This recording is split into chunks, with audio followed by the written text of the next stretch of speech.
ಮಾನವೀಯತೆಯ ಹುಡುಕಾಟದಲ್ಲಿ ಅಂತೇಳಿ. ನನಗೆ ಇವರು DVG ಅಂತ ಹೇಳಿದ್ರೆ ಭಾಳ ಇಷ್ಟ.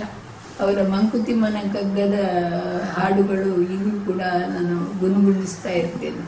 ಭಾಳ ಇದು ಇದರಲ್ಲಿ ಆ ಕಗ್ಗದ ರೀತಿಯಲ್ಲೇ ಇದು ಬರೆದದ್ದು. ಹೇಳ ಹೇಳಿ ಹೇಳಿ. ಜಾತಿ ಮತ್ತು ಧರ್ಮಗಳ ಸೃಷ್ಟಿಕರ್ತನು ಯಾರು, ಅವ ಮೇಲೆ ಇವ ಕೆಳಗೆ ಎಂದವರು ಯಾರು, ಮಾನವೀಯತೆಗಿಂತ ಹಿರಿದಿರುವುದು ಬೇರಿದೆಯೇ, ಜನರಿಗದು ತಿಳಿದಿಲ್ಲ ಈಶ ಕೂಡಲಿ. ನಿನ್ನ ಚಿಂತನೆಗಿಂದು ಬೆಲೆ ಕೊಡುವವರಿಲ್ಲ ಎಂದು ನೀ ಮರುಗಿದರೆ ಫಲವು ಸಿಗಬಹುದೇ. ಮುಷ್ಟಿಯೊಳು ಜೊತೆಯಾಗಿ ಇರಬೇಕು ಬೆರಳುಗಳು, ಅದ ನೀನು ಮರೆಯದಿರು ಈಶ ಕೂಡಲಿ. ಬಿಸಿಲು ಬಂದರೆ ಏನು, ನೆರಳು ಕವಿದರೆ ಏನು, ಹಗಲು ರಾತ್ರಿಗಳೆರಡು ನಿಯತಿ ನಿಯಮ, ಕತ್ತಲೆಯ ನಂತರವೇ ಬೆಳಕು ಬರುವುದು ತಾನೆ, ಅದ ತಡೆಯುವವರಾರು ಈಚಕುವರಿ. ಕಲ್ಲು ಬಂಡೆಯು ನೋಡು ಮಲಗಿರುವುದು ನೆಲದಲ್ಲಿ, ನೀ ಮಲಗು ಅದರಂತೆ ಬದುಕ ಕಡಲಲ್ಲಿ. ಗಾಳಿ ಬೀಸಿದರೇನು, ತೆರೆಯು ಬಡಿದರೆ ಏನು, ಎಲ್ಲವನ್ನು ಮೀರಿ ನಡೆ ಈಶಕುವರಿ. ತಪ್ಪು ಕೈಯುವುದು ನೋಡು ಜನರ ಸಹಜ ಗುಣ, ಅದ ನೀನು ಕ್ಷಮಿಸಿದರೆ ಅದುವೇ ಪರಮ ಗುಣ ಎಂದು ನಲ್ಲವೇ ಆತ, ಅದ ನೀನು ಬಲ್ಲೆಯ, ಆತನನ್ನು ಗೌರವಿಸು ಈಶಕುಟ. ಯೇಸು ಕ್ರಿಸ್ತ. ಅದು ನನ್ನ ಭಾವನೆಗಳ. ಇನ್ನೊಂದು ಯಾವುದಾದ್ರೂ ಓದಿ. ತಾಯಿ ಅಮ್ಮನ ಹೃದಯ ಹೇಗೆ ಅರ್ಥವಾಗದವಳು. ತಾಯಿಯ ಹೃದಯ, ಅಮ್ಮ ನನಗೆ ಪ್ರೀತಿ ಆಗ್ತದೆ, ನನಗೆ ಮಕ್ಕಳು ನೋಡೋ ಸಂತೋಷ ಆಗ್ತದೆ ಅಂತೇಳಿ ಎಲ್ಲ ಹೇಳಿದ್ರೆ ಅದು ನಿಮ್ಗೀಗ ಪುರುಷರಿಗೆ ಅರ್ಥ ಆಗುದಿಲ್ಲ. ಕರೆಕ್ಟ್. ಹೌದು. ಅರ್ಥವಾಗದವಳು ಅದು ಟೈಟ್ಲ್. ನೀನು ಬೆಳಕಲ್ಲಿ ಇದ್ದರೆ ಮಗು, ನಾನು ಬೆಳಕಲ್ಲಿ ಇದ್ದ ಹಾಗೆ, ನೀನು ತುತ್ತೊಂದ ತಿಂದರೆ ಮಗು, ನನ್ನ ಹೊಟ್ಟೆ ತುಂಬಿದ ಹಾಗೆ. ಇಂಥ ಅರ್ಥವಾಗದ ಮಾತ ಆಕೆ ಆಡುತ್ತಾಳೆ ಹೀಗೆ, ಏಕೆಂದರೆ ಆಕೆ ತಾಯಿ. ನೀನು ಗುಟುಕು ನೀರು ಕುಡಿದರೆ ಮಗು, ನನ್ನ ಆಸರೆ ಹೋದ ಹಾಗೆ, ನೀನು ನನ್ನನ್ನು ನೋಡದಿದ್ದರೂ ಮಗು, ನಿನ್ನ ಲಕ್ಷ್ಯವೆಲ್ಲ ನನ್ನ ಮೇಲಿದ್ದ ಹಾಗೆ. ಇಂಥ ಅರ್ಥವಾಗದ ಮಾತ ಆಕೆ ಆಡುತ್ತಾಳೆ ಹೀಗೆ, ಏಕೆಂದರೆ ಆಕೆ ತಾಯಿ. ನನ್ನ ಕತ್ತಲೆಯೊಳಗೆ ಕೂಡಿಟ್ಟರೂ ಮಗು, ನಾನು ಬೆಳದಿಂಗಳಲ್ಲಿ ಇದ್ದ ಹಾಗೆ, ಕತ್ತಲೆ ಕಳೆದ ಮೇಲಲ್ಲವೇ ಮಗು ಬೆಳಕು ಮೂಡುತ್ತಾ ಬರುವುದು. ಇಂತಹ ಅರ್ಥವಾಗದ ಮಾತ ಆಕೆ ಆಡುತ್ತಾಳೆ ಹೀಗೆ, ಏಕೆಂದರೆ ಆಕೆ ತಾಯಿ. ನಾನು ಕತ್ತಲೆಯೊಳಗೆ ಕರಗಿ ಹೋದರೂ ಮಗು, ನನ್ನ ಎದೆಯ ಬೆಳದಿಂಗಳಲ್ಲಿ ನೀನು ಸದಾ ಅವರ. ನಾನು ಕತ್ತಲೆಯೊಳಗೆ ಕರಗಿ ಹೋದರೂ ಮಗು, ನನ್ನ ಎದೆಯ ಬೆಳದಿಂಗಳಲ್ಲಿ ನೀನು ಸದಾ ಅಮರ. ಇಂತಹ ಅರ್ಥವಾಗದ ಮಾತ ಆಕೆ ಆಡುತ್ತಾಳೆ ಹೀಗೆ, ಏಕೆಂದರೆ ಆಕೆ ತಾಯಿ, ಆಕೆ ತಾಯಿ. ಇದು ವಿಜಯ ಕರ್ನಾಟಕದ ಕಾವ್ಯ ವಿಶೇಷ ಅಂಕದಲ್ಲಿ ಪ್ರಕಟ. ಇನ್ನೊಂದು ಯಾವುದಾದ್ರೂ ಹೇಳಿ. ಪೊಲೀಸರ ಮೇಲೆ ಆತ ಯಾರು? ವೃತ್ತಿಯಲ್ಲಿ ಪೊಲೀಸನಾಗಿದ್ದ, ಪ್ರವೃತ್ತಿಯಲ್ಲಿ ಕಲಾರಾಧಕನಾಗಿದ್ದ. ವೃತ್ತಿಯಲ್ಲಿ ಪೊಲೀಸನಾಗಿದ್ದ, ಪ್ರವೃತ್ತಿಯಲ್ಲಿ ಕಲಾರಾಧಕನಾಗಿದ್ದ. ಭಾವನಾತ್ಮಕ ಜೀವನದಲ್ಲಿ ಒಂಟಿಯಾಗಿ ಸಾಗುವ ದೋಣಿಯಾಗಿದ್ದ. ಒಲವಿನ ಜಲಧಾರೆಯೊಳಗೆ ಅರಳಿದ ತಾವರೆಯಾಗಿದ್ದ. ಅಸಹಾಯಕರ ಬಾಳಿಗೆ ಅಮೃತ ಬಳ್ಳಿಯಾಗಿದ್ದ. ಒಂಟಿಯಾಗಿ ಬಾಳುತ್ತಿದ್ದ ಆಕೆಯನ್ನ ಅಮ್ಮ ಅಮ್ಮ ಎಂದ. ಅವಳ ಕಷ್ಟ ಸುಖಗಳಲ್ಲಿ ಭಾಗಿಯಾದ. ಆದರೂ ಆತ ಯಾರು ಗೊತ್ತೇ? ದಿನ ರಾತ್ರಿ ದುಡಿಯುವ, ಮೇಲಧಿಕಾರಿಗಳಿಗೆ ಬೆದರುವ, ಸರ್ಕಾರದ ಆಜ್ಞೆಗಳನ್ನು ಪಾಲಿಸುವ, ಸಾರ್ವಜನಿಕರ ದೃಷ್ಟಿಯಲ್ಲಿ ಎಂದೂ ಗೌರವ ಪಡೆಯದ, ಕಾಕಿ ಉಡುಗೆಯ ಖದೀಮ ಎಂದು ಕರೆಸಿಕೊಳ್ಳುವ ನನ್ನ ಪ್ರೀತಿಯ ಮಗ ಪೊಲೀಸ್ ಕಾನ್ಸ್ಟೇಬಲ್ ಎಂದರೆ ನೀವು ನಂಬುವಿರಾ? ಇದು 2010 ದಕ್ಷಿಣ ಕನ್ನಡ ಜಿಲ್ಲೆಯ ಪತ್ರಿಕೆ ಮಂಗಳ ರಕ್ಷೆಯಲ್ಲಿ ಪ್ರಕಟ ಆಗಿದೆ. ಮಂಗಳ ರಕ್ಷೆ ಅಂತ ಹೇಳೋದೊಂದು ಒಬ್ರು ಇವರೇ ಮಾಡಿದ್ದು. ಕರೆಕ್ಟ್. ಯಾರ ಮೇಲೆ ಒಬ್ಬ ಇವ ಇದ್ದ, ಯಾರು ಜೀವನ್ ಅಂತ ಪೊಲೀಸ್ ಕಾನ್ಸ್ಟೇಬಲ್. ಅವ ಹರಿಜನು, ಕಪ್ಪಂದ್ರೆ ಕಪ್ಪು. ಅವನದ್ದು ನನ್ನದು ತೆಗೆದ ಕ್ಲಿಕ್ ಮಾಡಿದ ಒಟ್ಟಿಗೆ ಫೋಟೋ ನನ್ನ ಆಲ್ಬಮಲ್ಲಿ ಒಂದು ದಿವಸ ಇತ್ತು. ಇಲ್ಲಿಗೆ ಬಂದಿದ್ದೆ ಈ ಸ್ಟೇಷನ್ಗೆ. ಇದು ದಾಯಮ್ಮ ಕಪ್ಪುಲ ಬುಳ್ದಿಲ್ಲ ಒಟ್ಟಿದ್ದು ಇದು ಒಡ್ಚಿ ಅಂತ ಹೇಳಿದ ಫೋಟೋವನ್ನು ತೆಗೆದು ಅವನ ಕಿಸೊಳಗೆ ಹಾಕೊಂಡು ಅವನ ಮೇಲೆ ಒಂದು ಕವಿತೆ ಬಂದ.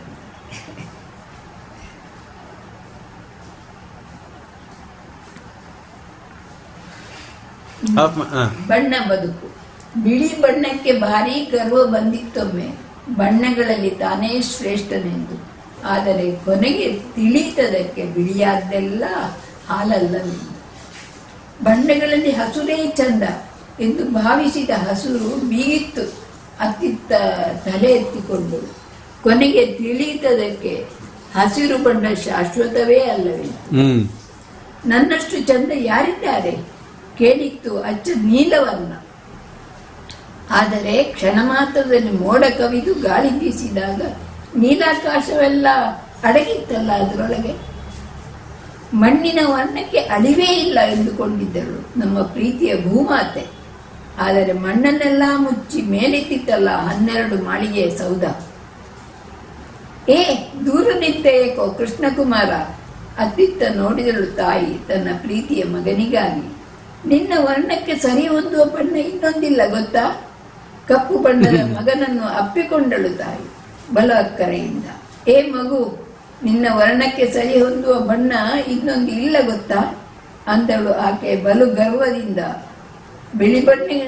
ಬಿಳಿ ಬಣ್ಣಕ್ಕಿಂತಲೂ ಚಂದ ನಿನ್ನ ಮಂದಸ್ಮಿತದ ಸೊಬಗು. ಆಸೆ ತುಂಬಿದ ನಿನ್ನ ಮುಖಭಾವ ಸದಾ ಉಳಿಯುವುದು ನಮ್ಮೆಲ್ಲರೆದುರು ಹಸುರಾಗಿ. ಮಣ್ಣೆ ಹೊನ್ನು ಎನ್ನುವ ನಿನ್ನ ಪ್ರಯತ್ನಶೀಲತೆ, ಸೋಲಲಾರೆ ಎನ್ನುವ ನಿನ್ನ ಛಲ, ಸಾಧಿಸುವೆ ಪ್ರಯತ್ನಿಸುವೆ ಎನ್ನುವ ನಿನ್ನ ಆದರ್ಶ ನಮ್ಮ ಗಣರಾಜ್ಯದ ಕನಸಿಗೆ ಭೂಷಣ ಗೊತ್ತಾ? ಈಗ ಹೇಳು ಮಗು, ಬಣ್ಣ ಮೇಲೋ ಬದುಕು ಮೇಲೋ?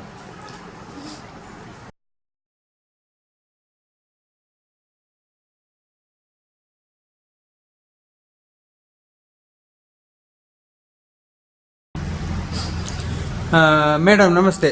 ನಮಸ್ತೆ.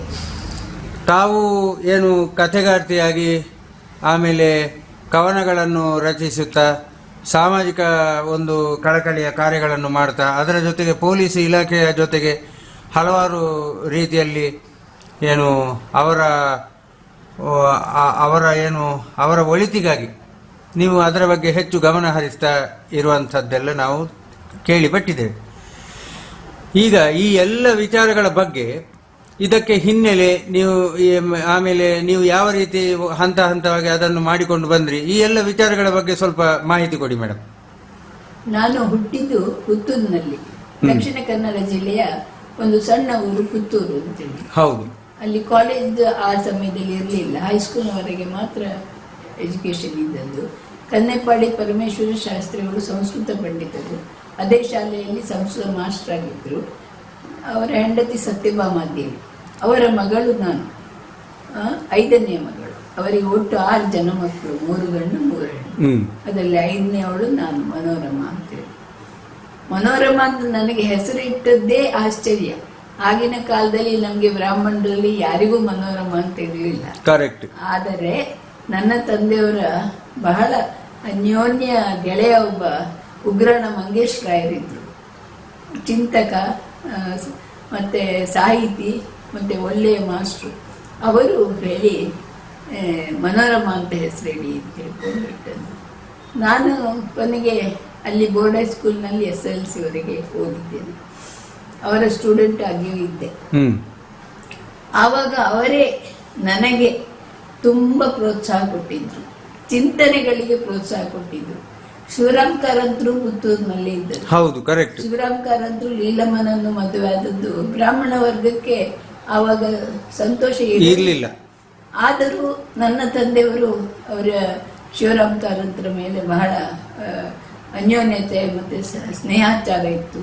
ಶಾಲೆಯಲ್ಲಿ ಬೋರ್ಡ್ ಸ್ಕೂಲ್ನಲ್ಲಿ ನಾಟಕಗಳು ಎಲ್ಲ ಆಗುವಾಗ ಮನೋರಮ ಇದ್ದಾಳೆ, ಶಾಸ್ತ್ರಿಗಳ ಮಗಳು, ಅವಳನ್ನು ತಗೊಳ್ಳಿ ಹೇಳಿಕೊಂಡು ಹೇಳಿ ಈ ಉಗ್ರಾಣ ಮಂಗೇಶ್ ರಾಯರು ನನಗೆ ಅಭಿನಯದಲ್ಲಿ ಕೂಡ ನನಗೆ ಉತ್ಸಾಹ ಬರುವಂತೆ ಮಾಡಿದ್ದು ಉಗ್ರಾಣ ಮಂಗೇಶ್ವರು.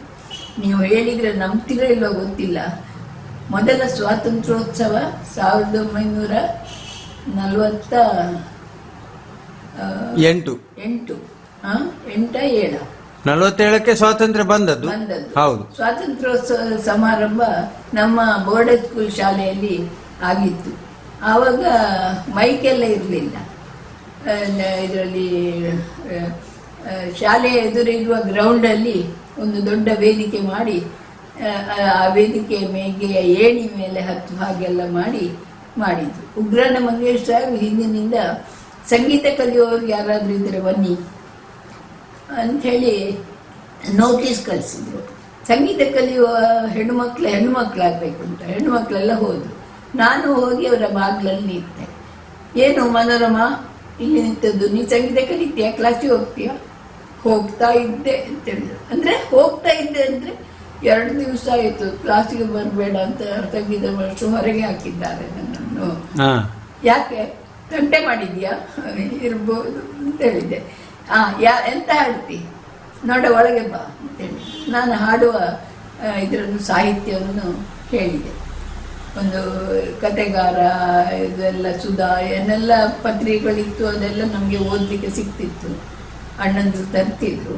ಹಾಗೆ ಅದರಿಂದ ಒಂದು ಕವಿತೆಯನ್ನು ಬಾಯ್ಪಾಠ ಕಲಿತಿದ್ದೆ. ಹಾಗೆ ಆ ದಿವಸ ವೇದಿಕೆಗೆ ನಾವು ಮನೋರಮಾ ಬಾ ಅಂತ ಹೇಳಿದರು. ಸಭೆ ಹೆಸರಾದಾಗ ಏಣಿಯನ್ನು ಹತ್ತಲಿಕ್ಕೆ ಹೆದರಿ ಗಡಗಡ ಆಯಿತು. ಆಗ ಇನ್ನೊಬ್ಬರು ಉಪಾಧ್ಯಾಯರು ಕೈ ಹಿಡಿದು ನನ್ನನ್ನು ವೇದಿಕೆ ಮೇಲೆ ಹತ್ತಿಸಿ ನಿಲ್ಲಿಸಿದಾಗ ನಾನು ಹಾಡು ನಿನ್ನದು ಹೇಳುವರು. ಜೈ ಭಾರತ ಭೂಮಿಗೆ ಮಾತೆಗೆ ಜಯಘೋಷವ ಪಾಡುವ, ನಾವು ಆಕೆಯ ಸೇವೆಗಾಗಿ ಸ್ವಾರ್ಥಪರತೆಗಳನ್ನು ನೀಗಿ ಸಾವಗಣಿಸಿದ ಅಮರರಾಗಿ ಜೈ ಭಾರತ ಭೂಮಿಗೆ ಮಾತೆಗೆ ಜಯಘೋಷವ ಪಾಡುವ. ನೋಡಿ, ಈಗಲೂ ಕೂಡ ನನಗೆ ಬಾಯಿಪಾಠ ಹೌದು, ಇಷ್ಟು ವರ್ಷದ ನಂತರವೂ ಕೂಡ. ಅಂದರೆ ಆ ದಿವಸದ ಅನುಭವ ನನ್ನ ಹೃದಯಕ್ಕೆ ಎಷ್ಟು ತಾಗಿತ್ತು ಅಂತ ಹೇಳಿದರೆ, ಆಯ್ತಾ ಹಾಡಿ ಕೇಳಿದ್ರು ಉಗ್ರಾಣ ಮಂಗೇಶ್ವರು ಪಕ್ಕದಲ್ಲಿ ಇದ್ರವರು. ಆಯಿತು ಸರ್ ಅಂತ ಹೇಳಿದೆ. ಇಳಿ ಕೆಳಗೆ ಅಂತ ಹೇಳಿದ್ರು. ಯಾಕೆ ಇವರು ಜೋರು ಮಾಡುದು? ಕ್ಲಾಪ್ ಹೊಡಿಲೇ ಇಲ್ಲ ಹುಡುಗರೆಲ್ಲ. ಏನು ನಾನು ಹಾಡಿದ್ದಕ್ಕೆ ಕ್ಲಾಪ್ ಹೊಡಿಲಿಲ್ವಾ ಅಂತ ಎಣಿಸಿ ಕೆಳಗೆ ಇಳಿದು ಹೋಗಿ ನನ್ನ ಪ್ಲೇಸಲ್ಲಿ ಪೊಲೀಸ್ನವರು ಸ್ಟ್ಯಾಂಡರ್ಡ್ ಟೀಚರ್ ನಿಲ್ತಾರಲ್ಲ ಹಾಗೆ ಹಿಂದೆ ಕೈ ಕಟ್ಟಿ ಇದು ಮಾಡಿ ನಿಂತಾಗ ನನ್ನ ಹಿಂದೆ ನಿಂತ ನನ್ನ ಕ್ಲಾಸ್ಮೇಟ್ ಲಲಿತಾ ಕೇಳಿದ್ದು, ಹೌದನಾ ಮನೋರಮಾ, ನೀನು ಹಾಡಿದ್ದ ಮನಮನ ಮಂತ್ರ ಮಾಡಿದ್ದ ಅಂತ ಕೇಳಿದ್ರು. ಮೈಕ್ ಇಲ್ಲದ ಕಾರಣ ಮತ್ತೆ ಭಯವೂ ಇದ್ದ ಕಾರಣ ನನ್ನ ಸ್ವರ ಯಾರಿಗೂ ಕೇಳಲಿಲ್ಲ. ಆದರೂ ಕೂಡ ಈಗಲೂ ಕೂಡ ನನಗೆ ಆ ಭಾವನೆಯನ್ನು ಅನುಭವವನ್ನು ಮರೀಲಿಕ್ಕೆ ಸಾಧ್ಯವೇ ಆಗಲಿಲ್ಲ. ಅಲ್ಲಿ ನಾವು ಶಿವರಾಮ್ ಕಾರಂತರು ನಾಟಕಗಳಲ್ಲಿ ತಿಂಗಳ ಹಬ್ಬ ಅಂತ ಮಾಡ್ತಿದ್ದೇವಲ್ಲ, ಅದರಲ್ಲಿ ನಾವೆಲ್ಲ ಮಾಡ್ತಾ ಇದ್ದೇವೆ. ಒಬ್ಬರು ಟೀಚರ್ ಒಂದ್ಸಲ ಹೇಳಿದರು, ತಿಂಗಳ ಹಬ್ಬದ ಈ ಸಲದ ಮಾಡಲಿಕ್ಕೆ ನನಗೆ ಕೊಟ್ಟಿದ್ದಾರೆ ಅದರ ಇದರ ಜವಾಬ್ದಾರಿಯನ್ನು. ನೀನೇನಾದರೂ ಮಾಡು, ನೀನು ಹುಷಾರದ್ರಲ್ಲೆಲ್ಲ.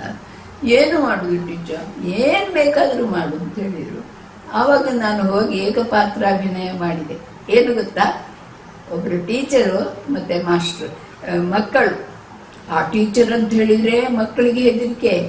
ಅವರು ಬಂದ ಕೂಡಲೇ ಜೋರು ಮಾಡೋದು, ಹೇಗೆ ಗುಡ್ ಮಾರ್ನಿಂಗ್ ಟೀಚರ್ ಹೇಳಬೇಕಂತ ಹೇಳಿದ್ದಾರೆ. ನಾವು ಹೇಳ್ತೇ ಇರಲಿಲ್ಲ ಅಂಥೇಳಿ ಟೀಚರ್ನ ಪಾತ್ರವನ್ನೇ ನಾನು ಅಭಿನಯಿಸಿ ತೋರಿಸಿದೆ. ಅವರು ಬೈಯುವುದು ಹೇಗೆ, ಅವರು ಹೊಗಳುವುದು ಹೇಗೆ, ಅವರು ಮಾತು ಹೆಚ್ಚು ಸಿಕ್ಕಿದ್ರೆ ಏನು ಮಾಡ್ತಿದ್ರು, ಫೇಲ್ ಆದರೆ ಮಾಡ್ತಿದ್ರು, ಇದನ್ನೆಲ್ಲ ಅಭಿನಯಿಸಿ ತೋರಿಸಿದ್ದು ಎಲ್ಲ ಉಪಾಧ್ಯಾಯರುಗಳಿಗೆ ಕೂಡ ಸಂತೋಷ ಆಗಿತ್ತು.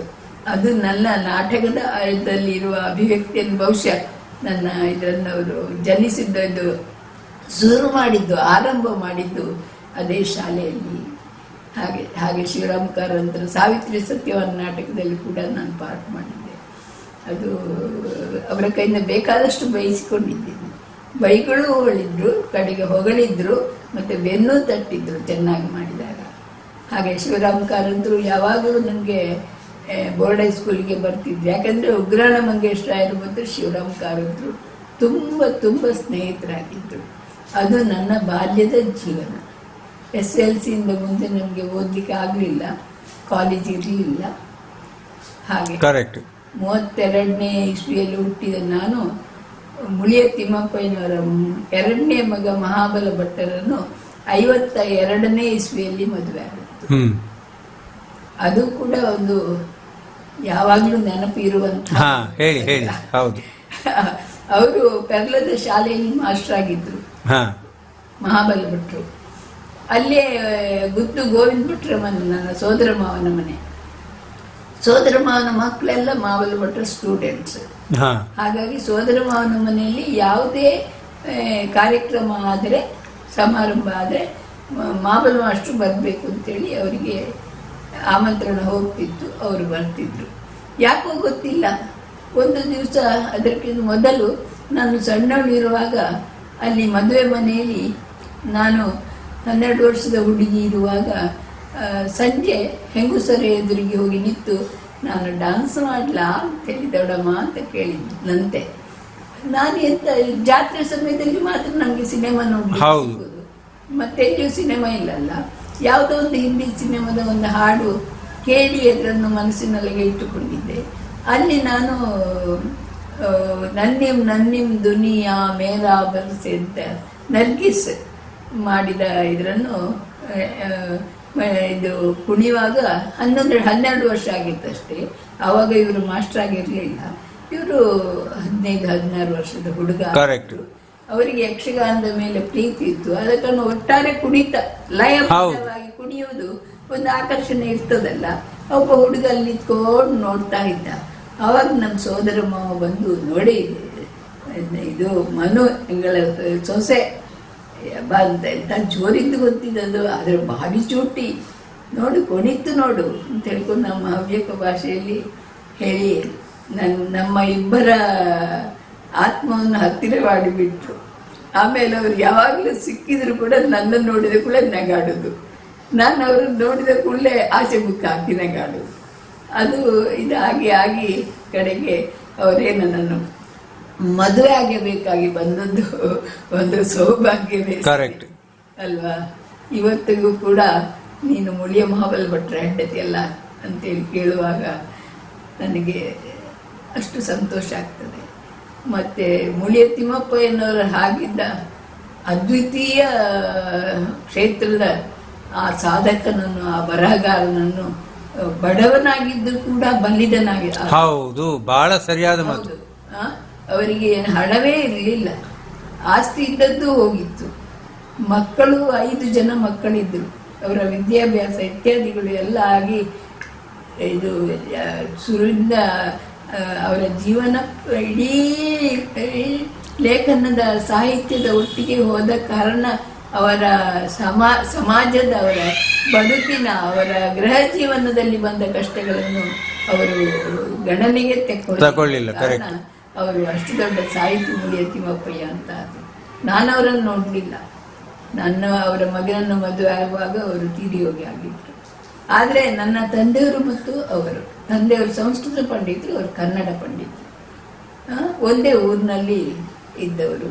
ಮತ್ತೆ ನಾವು ಸ್ವಜಾತಿ ಬಂಧುಗಳು. ತನ್ನಷ್ಟಕ್ಕೆ ಒಬ್ಬರಿಗೆ ಒಬ್ಬರು ಪರಿಚಯ ಆಗ್ತದೆ. ಹಾಗಾಗಿ ಒಂದು ಮನೆಯಿಂದ ಇನ್ನೊಂದು ಮನೆಗೆ, ಯಾವ ಮನೆಗೆ ಹುಡುಗಿಯನ್ನು ಕೊಡ್ತೀಯಾ ಅಂತ ಕೇಳಿದ ಹೊರತು ಯಾರಿಗೆ ಕೊಡ್ತೀಯಾ ಮದುವೆ ಮಾಡ್ತೀಯಾ ಅಂತ ನಮ್ಮ ಭಾಷೆಯಲ್ಲಿ ಯಾವ ಇದೇ ಪದವೇ ಇರಲಿಲ್ಲ. ಯಾವ ಮನೆಗೆ ಹುಡುಗಿಯನ್ನು ಕೊಡ್ತೀಯ ಅಂತ ಹೇಳ್ತಾರೆ. ಹಾಗೆ ಆ ರೀತಿಯಲ್ಲಿ ನನಗೆ ಸಂತೋಷದ ಇದು ಸ್ನೇಹಾಚಾರ ಆದದ್ದು ಕೂಡ ಒಂದು ಸೌಭಾಗ್ಯ.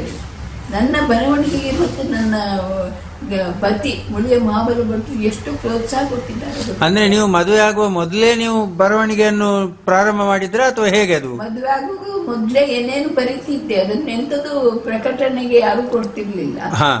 ಇಲ್ಲ, ಮದುವೆ ಆಗುವ ಮೊದಲೇ ನಾನು ಬರೆದದ್ದೆಲ್ಲ ಅದು ಎಲ್ಲಿ ಹೋಗಿದೆ ಅಂತಲೇ ಗೊತ್ತಿಲ್ಲ. ಅಂತೂ ನೀವು ಬರಿತಾ ಇದ್ದೆ.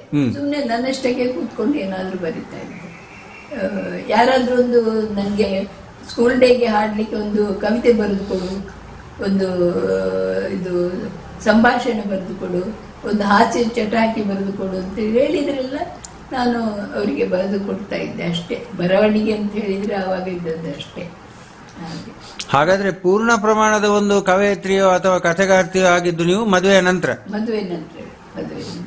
ಹಾ, ಆ ಬಗ್ಗೆ ಹೇಳಿ. ಮದುವೆ 52ರಲ್ಲಿ ಮದುವೆ ಆದ್ಮೇಲೆ ಮುಳಿಯ ಮಾಬಲ್ ಭಟ್ರು ಪೆರ್ಲದಲ್ಲಿ, ಸತ್ಯನಾರಾಯಣ ಹೈಸ್ಕೂಲ್ ಪೆರ್ಲದಲ್ಲಿ ಮಾಸ್ಟರ್ ಆಗಿದ್ದವರು, ಅವರು ಮೆಡ್ರಾಸಿಗೆ ಹೋಗಿದ್ರು. ಮಾಸ್ಟರ್ ವೃತ್ತಿಗೆ ನಿವೃತ್ತಿಯನ್ನು ತಗೊಂಡು ಅವರು ಮೆಡ್ರಾಸ್ಗೆ ಹೋಗಿ ಓರಿಯೆಂಟ್ ಲಾಂಗ್ ಮ್ಯಾನ್ಸ್ ಅಲ್ಲಿ ಉದ್ಯೋಗದಲ್ಲಿ ಇದ್ದರು. ಆವಾಗ ನನ್ನನ್ನು ಮದುವೆ ಆಗಿದ್ದರು. ಮತ್ತು ನನ್ನ ಮದುವೆ ಆದಮೇಲೆ ಅವರಿಗೆ ಆ ಉದ್ಯೋಗ ಅಷ್ಟು ಇಷ್ಟ ಆಗಲಿಲ್ಲ. ನಾನು ಲಾ ಮಾಡ್ತೇನೆ ಅಂತೇಳಿ ಹೇಳಿ ನನ್ನನ್ನು ಪುನಃ ತಂದು ತಾಯಿ ಮನೆಯಲ್ಲೇ ಬಿಟ್ಟು ಅವರು ಬೆಳಗಾಮಿನ ರಾಜ ಲಕ್ಷ್ಮಣಗೌಡ ಲಾ ಕಾಲೇಜ್ನಲ್ಲಿ LLB ಮಾಡಲಿಕ್ಕೆ ಹೋದರು. ಹಾಗೆ ನಾವು ಪುನಃ ಗಂಡ ಹೆಂಡತಿ ಒಟ್ಟಿಗೆ ಸೇರ್ಬೇಕಾದ್ರೆ ಮತ್ತೆ 5 ವರ್ಷ ಆಗಿದೆ. ಕರೆಕ್ಟ್. ಹಾಗೆ 52ನೇ ಇಸ್ವಿಯಲ್ಲಿ ನಾವು ಮಂಗಳೂರು ಕರ್ಗಲ್ಪಾಡಿ ಮನೆಗೆ ಬಂದು ಸೇರಿದ್ದು. ಆಮೇಲೆ ನಾನು ಆವಾಗಲೇ ನಮಗೆ ಒಬ್ಬ ಮಗ ಹುಟ್ಟಿದ್ದ, ಜಯರಾಮ್ ಹುಟ್ಟಿದ್ದ. 2 ವರ್ಷದ ಮಗುವನ್ನು ತಕೊಂಡು ಬಂದು ಅಲ್ಲಿ ಕೂತಿದ್ದೆ. ಅಲ್ಲಿ ನನ್ನ ಬರವಣಿಗೆಗೆ ಕ್ಷೇತ್ರಕ್ಕೆ ಒಂದು ನೆಲೆ ಸಿಕ್ಕಿದ್ದು ಕರ್ಗಲ್ಪಾಡಿಯಲ್ಲಿ. ಯಾಕಂದರೆ ತೆಕ್ಕುಂಜ ಗೋಪಾಲಕೃಷ್ಣ ಭಟ್ರು, ಹೌದು, ಅವರು ಲೇಖಕರು ಹೌದು, ಅವರು ನಮಗೆ ಮನೆ ಮಾಡಲಿಕ್ಕೆ ಸಹಾಯ ಮಾಡಿದ್ದು ಹೌದು. ಅವರಿಗೂ ಮುಳಿಯ ತಿಮ್ಮಪ್ಪನವರಿಗೂ ಕೂಡ ಬಾಂಧವ್ಯವು ಸಂಬಂಧಗಳು ಇತ್ತು, ಅವರ ಕೌಟುಂಬಿಕ ಸಂಬಂಧವೂ ಇತ್ತು. ಹಾಗೆ ತೆಕ್ಕುಂಜ ಗೋಪಾಲಕೃಷ್ಣ ಭಟ್ರು ನನಗೆ ಓದಲಿಕ್ಕೆ ಪುಸ್ತಕಗಳನ್ನು, ಕನ್ನಡ ಪುಸ್ತಕಗಳನ್ನು ಇತ್ಯಾದಿಗಳನ್ನೆಲ್ಲ ಕೊಟ್ಟು ಅಲ್ಲಿ ನನಗೆ ಸಹಕಾರ ಕೊಟ್ಟಿದ್ದಾರೆ. ಆವಾಗ ನಾನು ಆಮೇಲೆ ನಮ್ಮ ಇದು ಸಂಗೀತ ಅಂದರೆ ಇಷ್ಟ ನನಗೆ. ಒಂದ್ಸಲ ನಿನ್ನ ಬರ್ತ್ಡೇಗೆ ಏನು ತಂದು ಕೊಡ್ಲಿ ಅಂತೇಳಿ ಕೇಳಿದ್ರು ಯಜಮಾನ. ನನಗೆ ಒಂದು ರೇಡಿಯೋ ಬೇಕು ಅಂತ ಹೇಳಿದೆ. ಹಾಗೆ ಒಂದು ಟ್ರಾನ್ಸಿಸ್ಟರನ್ನು ಸಣ್ಣದನ್ನು ತಂದು ಕೊಟ್ಟರು. ರೇಡಿಯೋ ಕೇಳ್ತಾ ಕೇಳ್ತಾ ನಾನು ರೇಡಿಯೋಕ್ಕೆ ನಾಟಕ ಬರೆದ್ರೆ ಹೇಗೆ ಹೇಳಿ ಆಯಿತು. ಹಾಗೆ ರೇಡಿಯೋ ನಾಟಕಗಳನ್ನು ಬರೀಲಿಕ್ಕೆ ಶುರು ಮಾಡಿದ್ದಾಗ ಹಾಸ್ಯ ಚಟಾಕಿ ನನ್ನ ಸ್ವಭಾವ. ಯಾವುದನ್ನು ಕೂಡ ಸೀರಿಯಸ್ ಆಗಿ ತಗೊಳ್ಳೋದಂತಿಲ್ಲ, ಯಾವ ಕಷ್ಟವನ್ನು ಸಹ ಅದು ಹಾಸ್ಯದ ರೀತಿಯಲ್ಲೇ ತಗೊಳ್ಳೋದು. ಇದು ಹೌದು, ಸ್ವಭಾವದಲ್ಲೇ ಬಂದಿದೆ, ಸ್ವಾಭಾವಿಕವಾಗಿ. ಹಾಗೆ ಮತ್ತೆ ತೆಕ್ಕುಂಜಿಯವರು, ಅವರ ಹೆಂಡತಿಯರು ಎಲ್ಲ ನನಗೆ ತುಂಬ ಸಹಕಾರ ಕೊಡ್ತಿದ್ರು. ನಮ್ಮ ಮನೆ ಹತ್ತಿರ ಇತ್ತು. ಹಾಗೆ ಆವಾಗ ಏನೋ ಒಂದು, ನೀವು ಡಯಟ್ ಮಾಡ್ತೀರಾ ಅಂತೇಳಿ ಮನೆಯಲ್ಲಿ ಹೋಳಿಗೆ ಮಾಡು ಅಂತೇಳಿ ಗಂಡ ಹೇಳಿ, ಹೋಳಿಗೆ ನಾವು ಮಾಡದೇ ಇರುವಾಗ ಏನೋ ಒಂದು ಜಗಳ ಎಲ್ಲ ಆಗಿ ಮನೆಯಲ್ಲಿ ಆದ ಒಂದು ವಿಷಯವನ್ನು ತೆಕ್ಕೊಂಡು ನೀವು ಡಯಟ್ ಮಾಡ್ತೀರಾ ಅಂತ ಹೇಳುವ ಒಂದು ನಾಟಕವನ್ನು ಬರೆದೆ, ರೇಡಿಯೋ ನಾಟಕ. ಅದನ್ನು ಎಲ್ಲಿ ಕಳಿಸೋದು? ಮಂಗಳೂರಲ್ಲಿ ರೇಡಿಯೋನ ಇರಲಿಲ್ಲ, ಸ್ಟೇಷನ್ನೇ ಇರಲಿಲ್ಲ. ಕರೆಕ್ಟ್. ಇಲ್ಲಿಗೆ ಬೆಂಗಳೂರಿಗೆ ಕಳಿಸೋದು ಯಾಕಂತ ಹೇಳಿ ನನಗೆ ಬಾಂಬೆ ಆಕಾಶವಾಣಿಯಿಂದ ಶನಿವಾರ ಅರ್ಧ ಗಂಟೆ ಕನ್ನಡ ಕಾರ್ಯಕ್ರಮ ಬರ್ತಿತ್ತು.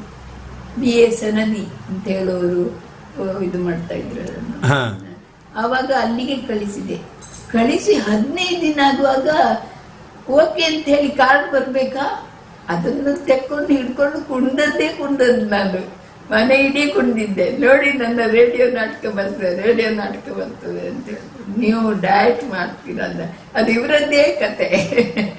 ಮನೆಯಲ್ಲಿ ನಡೆದ ಗಂಡ ಹೆಂಡತಿಯರ ಮಧ್ಯೆ ನಡೆದಂಥ ಸಂಭಾಷಣೆಗಳನ್ನೇ ಎಲ್ಲ ಸೇರಿಸಿ ನಾನು ಮಾಡಿದ್ದು. ಅದನ್ನು BA ಮತ್ತು ಕುಂದಾರೇಗೆ BA ಸನದಿ ಎಲ್ಲ ಇದ್ರು ಅದರಲ್ಲಿ. ಅವರು ಅದನ್ನು ವಾಯ್ಸ್ ಕೂಡ ಎಲ್ಲ ಅವರೇ ಕೊಟ್ಟು ಭಾಳ ಚೆನ್ನಾಗಿ ಆಯಿತು. ಆವಾಗ ನನಗೆ ಬಂದ ಎಂಥದ್ದು ಹೇಳುದು, ದುಡ್ಡೆಷ್ಟು ಗೊತ್ತುಂಟ? ಸಂಭಾವನೆ ಎಷ್ಟು ಗೊತ್ತುಂಟ? 5 ರೂಪಾಯಿ ನನಗೆ ಒಂದು ಸಂಭಾವನೆ. ಮತ್ತು ಅದು ಆ ನಾಟಕ ಮೆಡ್ರಾಸ್ ರೇಡಿಯೋ ಸ್ಟೇಷನ್ನಿಂದ ಕನ್ನಡದಲ್ಲಿ, ಧಾರವಾಡದ ಸ್ಟೇಷನ್ನಿಂದ ಕನ್ನಡದಲ್ಲಿ, ಮತ್ತೆ ಇನ್ನೊಂದು ಯಾವುದೋ ಒಂದು ಸ್ಟೇಷನಿಂದ, ಮೈಸೂರು ಸ್ಟೇಷನಿಂದ ಕನ್ನಡದಲ್ಲಿ ಇರುವ ಭಾಗದಲ್ಲಿ ಎಲ್ಲ ಮರುಪ್ರಸಾರ ಆಗಿ ನಾನೊಂದು ರೇಡಿಯೋ ಸ್ಟಾರ್ ಆಗಿಬಿಟ್ಟೆ. ಆಮೇಲೆ ನಾನು ಮೊದಲು ಬರೆದದ್ದೇ ರೇಡಿಯೋ ನಾಟಕಗಳು, ತುಂಬ ರೇಡಿಯೋ ನಾಟಕ ಬರೆದು. ನನ್ನ ರೇಡಿಯೋ ನಾಟಕಗಳಲ್ಲಿ ಇದ್ದದ್ದು ಚಿಂತನೆಗಳನ್ನು ಕೂಡ ಅದನ್ನು ಒಂದು ವ್ಯಂಗ್ಯವಾಗಿ ಅದನ್ನು ನಾನು ಬರೀಲಿಕ್ಕೆ ಪ್ರಯತ್ನ ಮಾಡ್ತಾ ಇದ್ದೆ. ಅದು ಆಕಾಶವಾಣಿಯವರಿಗೆ ಬಹಳ ಇದು ಖುಷಿಯ ಕೊಡ್ತಿತ್ತು. ಮತ್ತೆ ಹಾಗೆ ಮತ್ತೆ ಇದು ಒಂದು ದಿವಸ ನಮ್ಮ ಕುಟುಂಬದಲ್ಲಿ, ನಮ್ಮ ಕಾಲದಲ್ಲಿ ಈ ಮೂಗುತಿ ಉಂಟಲ್ಲ, ಹೌದು, ಅದನ್ನು ತೆಗೆದು ಹಾಕುವ ಒಂದು ಫ್ಯಾಷನ್ ಬಂತು ಹೆಂಗಸರಲ್ಲಿ ಕುಟುಂಬದಲ್ಲಿ. ಹೌದು. ಆಗ ನನ್ನ ತಂಗಿ ಮೂಗುತಿ ತೆಗೆದು ಹಾಕಿದಕ್ಕೆ ಅವಳ ಅತ್ತೆ ಬೈದು ಎಲ್ಲ ಗಲಾಟೆ ಆಯ್ತು ಮನೆಯಲ್ಲಿ. ಆವಾಗ ಅವಳಿಗೆ ಸಹಾಯ ಕೊಡ್ತೇನೆ ಅಂತೇಳಿ ನಾನು ನನ್ನ ಮೂಗುತಿಯನ್ನು ತೆಗೆದು ಇನ್ನು ಹಾಕೊಳ್ಳುವುದಿಲ್ಲ ಅಂತ ಬಿಟ್ಟೆ.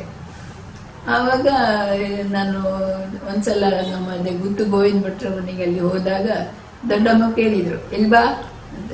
ಎಂತಕ್ಕೆ ಮೂಗುತಿ ತೆಗಿಲಿಲ್ಲ, ಹಾಕಿದ್ಯಾಕೆ?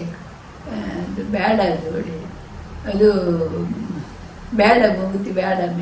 ಚೀ ನೋಡ್ಲಾಗ್ತದೆ, ಅದು ತೂತು ಕಾಣ್ತದೆ, ಕೊಳಕು ಕಾಣ್ತದೆ, ಮೂಗುತಿ ಹಾಕೊಳ್ಬೇಕು, ಅದು ಮಾಂಗಲ್ಯದ ಲಕ್ಷಣ, ಗೊತ್ತುಂಟ ನಿನ್ಗೆ?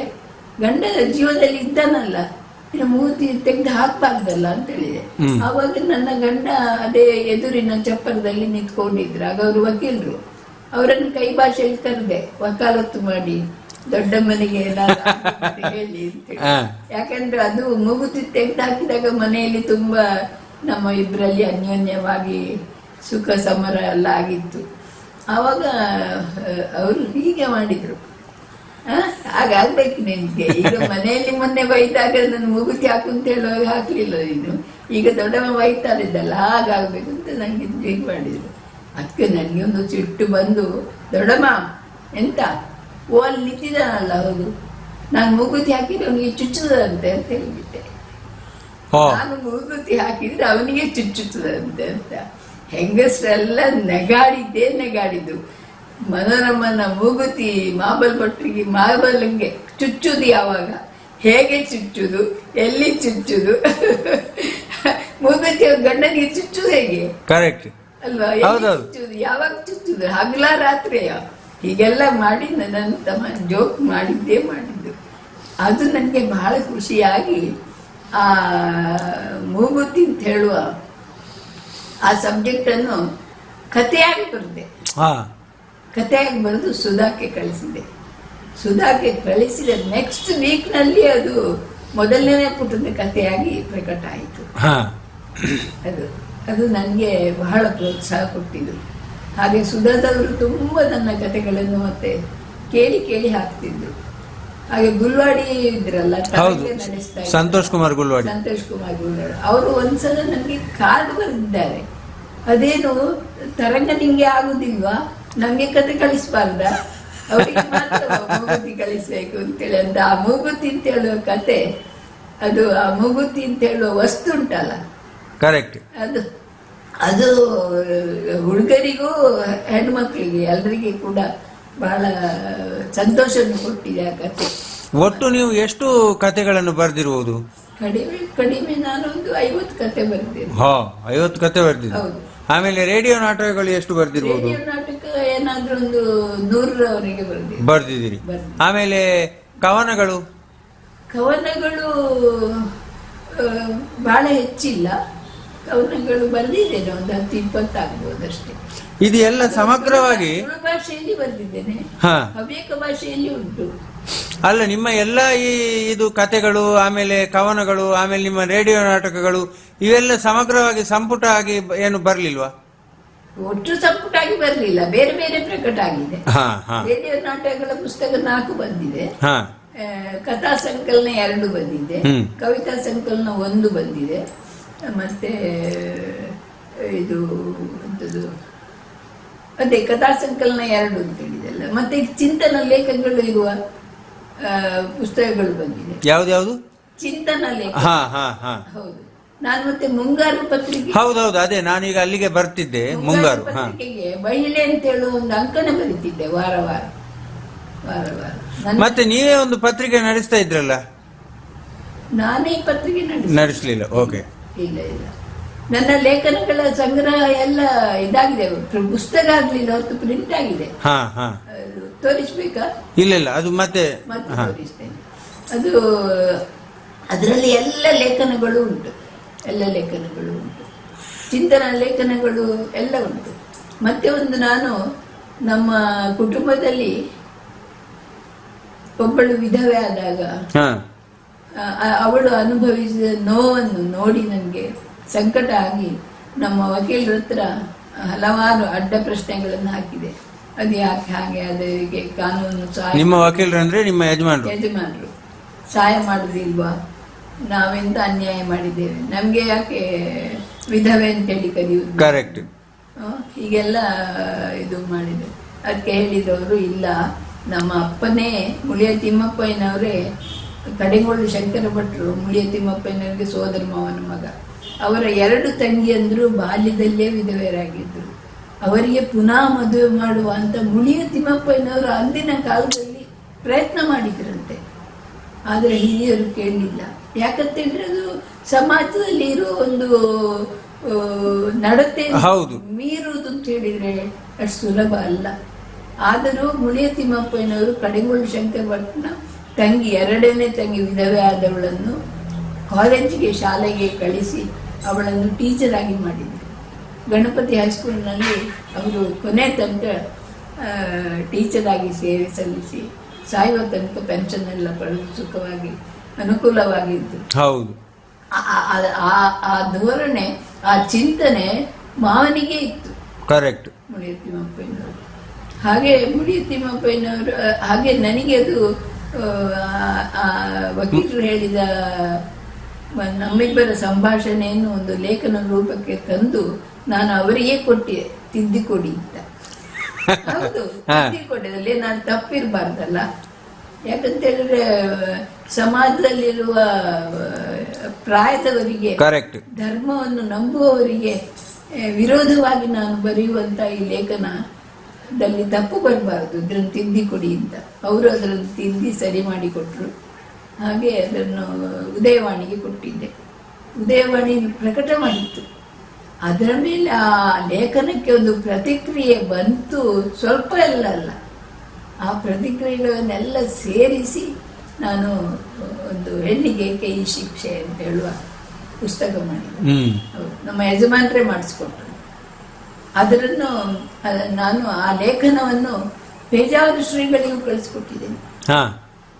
ಆಮೇಲೆ ಒಂದು ಸಲ ಕೆಲವು ವರ್ಷದ ನಂತರ ಪೇಜಾವರ ಶ್ರೀಗಳಿಗೆ ಎದುರು ನಿಂತು ಪ್ರಸಾದ ತಗೊಳ್ಳುವಂತಹ ಒಂದು ಕಾಲ ಬಂದಾಗ ಶ್ರೀಕಂಠ ಪುತ್ತೂರು ಅಂತ ಒಬ್ಬ ಕಥೆಗಾರ ಇದ್ದಾರೆ. ಅವರು ನನ್ನ ಸ್ವಂತ ಅಣ್ಣ.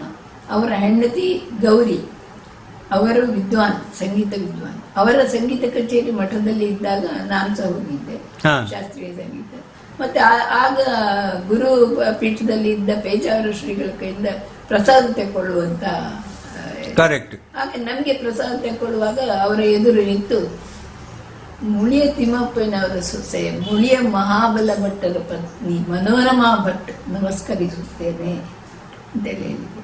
ಅವರು ಇದೆಂತ ಒಂದು ಹೆಂಗಸು, ಹೀಗೆ ಹೇಳುದು, ಗಂಡನ ಹೆಸರು ಹೇಳ್ತದೆ, ಮಾವನ ಹೆಸರು ಹೇಳ್ತದೆ ತಿಳಿ ಇದ್ದು ಕೂಡ ಅವರಿಗೆ ನನ್ನ ನಡತೆಯ ಮೇಲೆ ಸಂಶಯ ಬರಲಿಲ್ಲ, ಭಿನ್ನಾಭಿಪ್ರಾಯವನ್ನು ಬಾರದೆ ಗೌರವ ಕೊಟ್ಟರು ನನಗೆ. ಅಮ್ಮ, ನೀವು ಇದು ಮುಳಿ ತಿಮ್ಮಪ್ಪನವರ ಸೊಸೆಯ? ಹೌದು. ನೀವು ನನಗೇನಾದರೂ ಕಳಿಸಿದ್ದೀರಾ ಅಂತ ಹೇಳಿದೆ. ನಾನೊಂದು ಲೇಖನ ಕಳಿಸಿದ್ದೇನೆ. ಏನು ಲೇಖನ? ಬೇಡ, ಅಲ್ಲಿ ಒಂದಷ್ಟು ಜನ ಕ್ಯೂ ನಿಂತಿದ್ದಾರೆ ನಿಮ್ಮ ಹತ್ರ ಪ್ರಸಾದ ತಗೊಳ್ಳಿಕ್ಕೆ, ಅದನ್ನು ಹೇಳಿಕೊಂಡು ಕೂತ್ರೆ ಸಮಯ ಆಗುಲ್ಲ, ಇನ್ನೊಂದ್ಸಲ ಹೇಳುವ ಸ್ವಾಮಿಗಳೇ. ಅಲ್ಲಲ್ಲ, ಈಗಲೇ ಹೇಳಿ, ಅವರಲ್ಲಿ ಕಾಯಿರಿ ಅಂತೇಳಿ. ಹೆಣ್ಣಿಗೆ ಏಕೆ ಶಿಕ್ಷೆ? ಏನಂದ್ರೆ ಹಾಗಂದ್ರೆ, ಒಂದು ಇದು ಹೆತ್ತವರಿಗೆ ಒಂದು ಹೆಣ್ಣು ಮಗು ಹುಟ್ಟಿದಾಗ ಮನೆಗೊಂದು ಭಾಗ್ಯಲಕ್ಷ್ಮಿ ಬಂತು ಅಂತ ನಮ್ಮ ಹಿಂದೂ ಸಮಾಜ ಹೇಳ್ತದೆ. ಆ ಭಾಗ್ಯಲಕ್ಷ್ಮಿಗೆ ವಿದ್ಯಾ ಬುದ್ಧಿಗಳನ್ನು ಕಲಿಸಿ ಅವಳನ್ನು ಇನ್ನೊಂದು ಮನೆಗೆ ಕನ್ಯಾದಾನ ಮಾಡ್ತೇವೆ. ದಾನಗಳಲ್ಲಿ ಅತ್ಯಂತ ಶ್ರೇಷ್ಠವಾದ ದಾನ ಕನ್ಯಾದಾನ ಅಂತ ಹೇಳ್ತೀರಿ ನೀವು. ಆ ಮನೆಗೆ ವಂಶವನ್ನು ಬೆಳೆಸುವುದರಲ್ಲಿ ಅವಳದ್ದು ತುಂಬಾ ಪಾಲಿದೆ. ಒಳ್ಳೆಯ ಮಕ್ಕಳನ್ನು ನೋಡಿ ಅವರಿಗೆ ವಿದ್ಯಾಬುದ್ಧಿಗಳನ್ನು ಕಲಿಸಿ ನಡತೆಯನ್ನು ಕಲಿಸಿಕೊಡುವಂತಹ ಕೆಲಸ ಅವಳು ಮಾಡಬೇಕು. ದುರ್ದೈವವಶಾತ್ ಮಕ್ಕಳು ಬೆಳೆಯುವ ಮೊದಲೇ ಅವಳ ಗಂಡ ತೀರಿ ಹೋದ್ರೆ ಅವಳನ್ನು ಯಾಕೆ ಸ್ವಾಮಿಗಳ ವಿಧವೆ ಅಂತ ಕರೆಯುವುದು? ಹೇಗೆ ವಿಧವೆ ಆಗ್ತಾಳೆ? ಅವಳು ಭಾಗ್ಯವಂತೆ ಅಲ್ವಾ? ಅವಳು ಮಾತೃ ದೇವತೆ ಅಲ್ವಾ? ಅವಳ ಅಕ್ಕ ತಂಗಿಗೆ ಈಗಲೂ ಅಕ್ಕ ತಂಗಿ ತಾಯಿಗೆ ಮಗಳೇ ಅಲ್ವಾ. ಕರೆಕ್ಟ್. ಸಮಾಜಕ್ಕೆ ಮಾತ್ರ ಅವಳು ಬೇಡದ ಬಿದ್ದಾಗೋದು ಹೇಗೆ Correct. ಹೇಳಿ ಹತ್ತು ಬಿಟ್ಟೆ. ಈಗಲೂ ನೋಡಿ ನನಗೆ ಅಳು ಬರ್ತದೆ. ಅದನ್ನ ಹತ್ತುಕೊಂಡು ಕೇಳಿದೆ, ಅವರಿಗೆ ಕಣ್ಣಲ್ಲಿ ನೀರು ಬಂತು. ನನಗೆ ಅಲ್ಲಿ ಎಂತ ಮಾಡುದಂತ ಗೊತ್ತಲ್ಲ. ಕೈಯಲ್ಲಿ ಹಿಡಿದ ಮಂತ್ರಾಕ್ಷತೆ ಮತ್ತೆ ಕುಂಕುಮ ಮೊದಲೇ ಇತ್ತು, ನನ್ನನ್ನು ನೋಡಿದ ಕೂಡಲೇ ಹಿಡಿದದ್ದು. ಆ ಕುಂಕುಮ ಮತ್ತೆ ಮಂತ್ರಾಕ್ಷತೆಯನ್ನು ವಿಧವೆ ಅಂತ ಹೇಳಿ ನನಗೆ ಅದನ್ನು ಬಿಡದೆ ಅದನ್ನು ಇಕ್ಕೋನಿ ಅಂತ ಹಾಗೇ ಕೈಯಲ್ಲಿ ಕೊಟ್ಟರು. ಆ ಮಂತ್ರಾಕ್ಷತೆ ಮತ್ತು ಆ ಕುಂಕುಮವನ್ನು ಎರಡು ಕೈಯಿಂದ ಹಿಡಿದುಕೊಂಡು ಮುಖಕ್ಕೆ ಮನಸ್ಸಿಗೆ ಒತ್ತಿಕೊಂಡು ನಾನು ಬಂದು, ನಂತರ ಮುಂದಿನ ನನ್ನ ಜೀವನದಲ್ಲಿ ವಿಧವೆಯರ ಮೇಲೆ ಆಗುವಂತಹ ಅಗೌರವ, ಅವಮರ್ಯಾದೆ, ಅನ್ಯಾಯ, ಶೋಷಣೆ ಇದೆಲ್ಲರನ್ನು ವಿರೋಧಿಸುತ್ತೇನೆ ಎನ್ನುವ ದೃಢ ಸಂಕಲ್ಪವನ್ನು ನಾನು ಮಾಡಿ ನಾನು ಮುಂದೆ ಮಾಡುತ್ತಲೇ ಬಂದಿದ್ದೇನೆ. ಈಗಲೂ ಕೂಡ ಒಂದು ಮಗು, ನಮ್ಮ ನೆರೆಕರೆಯ ಒಂದು ಮಗಳು, ಬಡವಳು, ಶೂದ್ರ ಸ್ತ್ರೀ, ಅವಳ ಸಣ್ಣ ಪ್ರಾಯದ 20-25 ವರ್ಷ ಅದವಳನ್ನು ಒಬ್ಬ ನಾನು ಮದುವೆ ಆಗ್ತೇನೆ ಅಂತೇಳಿ ಹೇಳಿ ವಂಚಿಸಿ ಅವಳಿಗೆ ಗರ್ಭ ಮಾಡಿ ಹೊರಟು ಹೋಗಿದ್ದಾನೆ. ಅವಳಿಗೆ ಮಗು ಆಯಿತು, ಗಂಡು ಮಗು. ಆ ಮಗುವಿಗೆ ನಾನು ದಿನ ರಾಗಿಯನ್ನು ಮಣ್ಣಿ ಮಾಡಿ ಅವಳಿಗೆ ಕೊಡುದು. ಆ ಮಗುವಿಗೆ ತಿನ್ನಿಸು. ನಾವು ಮಗುವನ್ನು ಇದು ಮಾಡೋದು ಬೇಡ, ಅವನನ್ನು ಸಾಕುವ. ಅವ ಮಾಡಿದ ಅನ್ಯಾಯ ಏನು ಮಾಡ್ಲಿಕ್ಕೆ ಸಾಧ್ಯ? ಕರೆಕ್ಟ್. ನೀನು ತಾಯಿ, ಈಗಲೂ ತಾಯಿ ಅಂತೇಳಿ ಹೇಳಿ ಅವಳಿಗೆ ಮನಸ್ಸಿಗೆ ಪ್ರೋತ್ಸಾಹನ ಕೊಡ್ತೀನಿ. ಹಾಗೆ ನನಗೆ ಜಾತಿಯನ್ನು ನಾನು ಯಾವಾಗಲೇ ಬಿಟ್ಟಿದ್ದೇನೆ. ನನಗೆ ಅದು ಯಾವುದು ಹೌದು, ಜಾತೀಯತೆ ಎಲ್ಲ ಇಲ್ಲ. ಹೌದು, ಗೊತ್ತು. ಇಲ್ಲ ಇಲ್ಲ ಇಲ್ಲ ಇಲ್ಲ. ಅಂದ್ರೆ ಇವಿಷ್ಟು ನಿಮ್ಮ ಸಾಮಾಜಿಕವಾಗಿ. ಆಮೇಲೆ ಈ ಪೊಲೀಸ್ ಅವರ ಬಗ್ಗೆ ನಿಮ್ಮ ಕೆಲವೆಲ್ಲ ವಿಚಾರಧಾರೆಗಳು ಉಂಟಲ್ಲ, ಆ ಬಗ್ಗೆ ಸ್ವಲ್ಪ ಹೇಳಿ. ಅದು ನಮ್ಮ ಯಜಮಾನರು 99ರಲ್ಲಿ ಡಿಸೆಂಬರ್ 16 ದಿವಸ ತೀರಿ ಹೋದ್ರು. ಅವರು ತೀರಿ ಹೋದ ಮೇಲೆ ನಾನು ಒಬ್ಬಳೇ ಆದಲ್ಲ ಇಲ್ಲಿ. ಕರೆಕ್ಟ್.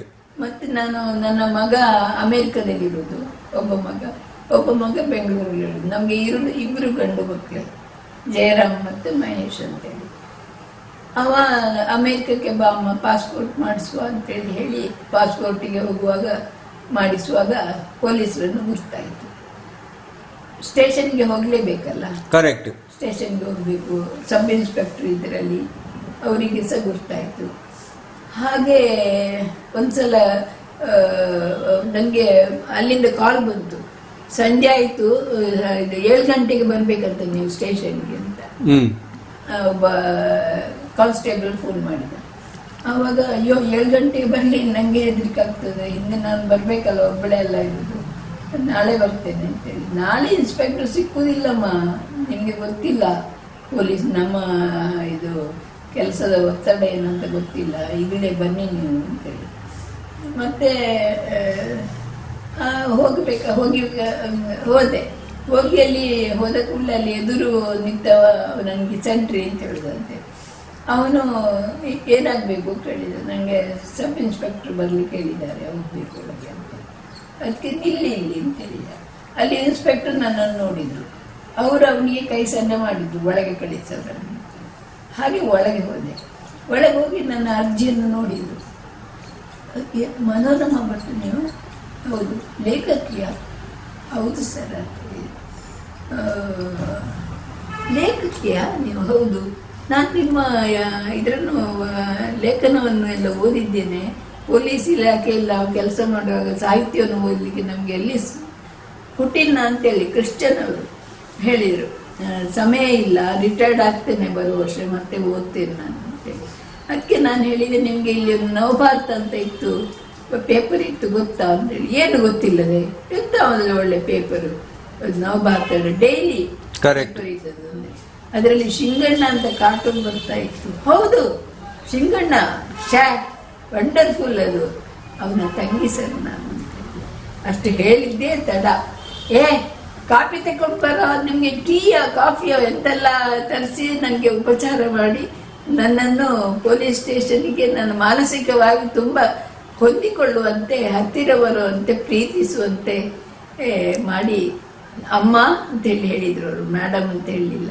ನಿಮ್ಗೆ ಎಂತ ಬೇಕಾದರೂ ಹೇಳಿ, ಮನೆಯಲ್ಲಿ ಒಬ್ಬರೇ ಇದ್ದೀರಿ, ಜಾಗ್ರತೆ, ನಮ್ಮನ್ನು ಕರಿಬಹುದು, ನನ್ನ ನಂಬರ್ ಕೊಡಿ ತಗೊಳ್ಳಿ ಅಂತೇಳಿ ಅವರ ಕಾರ್ಡ್ ಸಹ ಕೊಟ್ಟು ನನ್ನನ್ನು ತುಂಬ ಹತ್ತಿರ ಮಾಡಿದ ಕುಟಿನ ಸರ್ ಈಗಲೂ ಇದ್ದಾರೆ. ಈಗಲೂ ನನ್ನ ಬರ್ತ್ಡೇಯನ್ನು ನೆನಪಾದರೆ ಅವರ ಹೆಂಡತಿಯನ್ನು ಕರ್ಕೊಂಡು ಬರ್ತಾರೆ.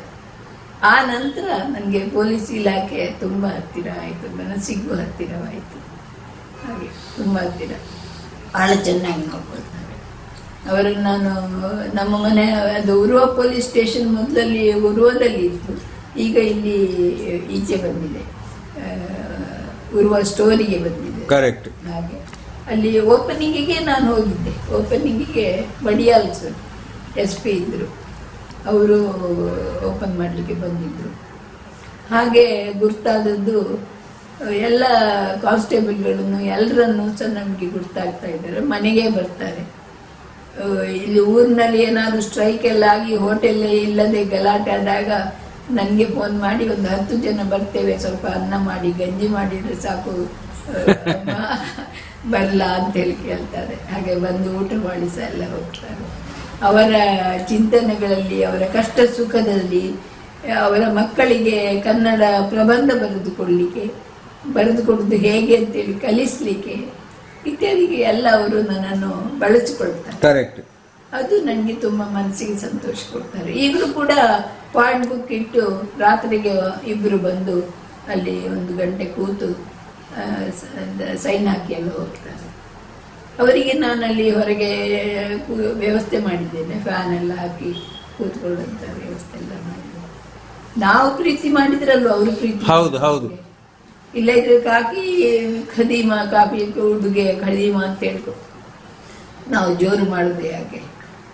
ಕನ್ನಡ ಸಾಹಿತ್ಯ ಕ್ಷೇತ್ರದಲ್ಲಿ ನಮ್ಮ ಸಮಾಜದಲ್ಲಿ ಕಾನ್ಸ್ಟೇಬಲ್ಗಳನ್ನು, ಪೊಲೀಸ್ ಕಾನ್ಸ್ಟೇಬಲ್ ಅವರನ್ನು ಪೇದೆಗಳು ಅಂತ ಹೇಳಬಾರ್ದು. ಅದಕ್ಕೆ ನನ್ನ ತುಂಬ ವಿರೋಧ ಉಂಟು. ಅವರು ಖಂಡಿತ ಪೇದೆಗಳಲ್ಲ, ಅವರು ಕಾನ್ಸ್ಟೇಬಲ್. ಪೊಲೀಸ್ ಇಂಗ್ಲಿಷ್ ವರ್ಡ್ ಅಲ್ಲ. ಮತ್ತೆ ಕಾನ್ಸ್ಟೇಬಲ್ ಅಂತ ಹೇಳಿದ್ರೇನು? ಕಾನ್ಸ್ಟೇಬಲ್ ಅಂತ ಹೇಳಿದ್ರೆ ಏನು ತಪ್ಪಾಗುದಿಲ್ಲ. ತಪ್ಪಾಗುದಿಲ್ಲ. ಆರಕ್ಷಕರು ಅಂತ ಮಾಡಿದ್ದಾರೆ, ಅದು ಹೇಳಲಿಕ್ಕೆ ಮನಸ್ಸಿಗೆ, ಬಾಯಿಗೆ, ನಾಲಿಗೆಗೆ ಉಪದ್ರ ಆಗ್ತದೆ.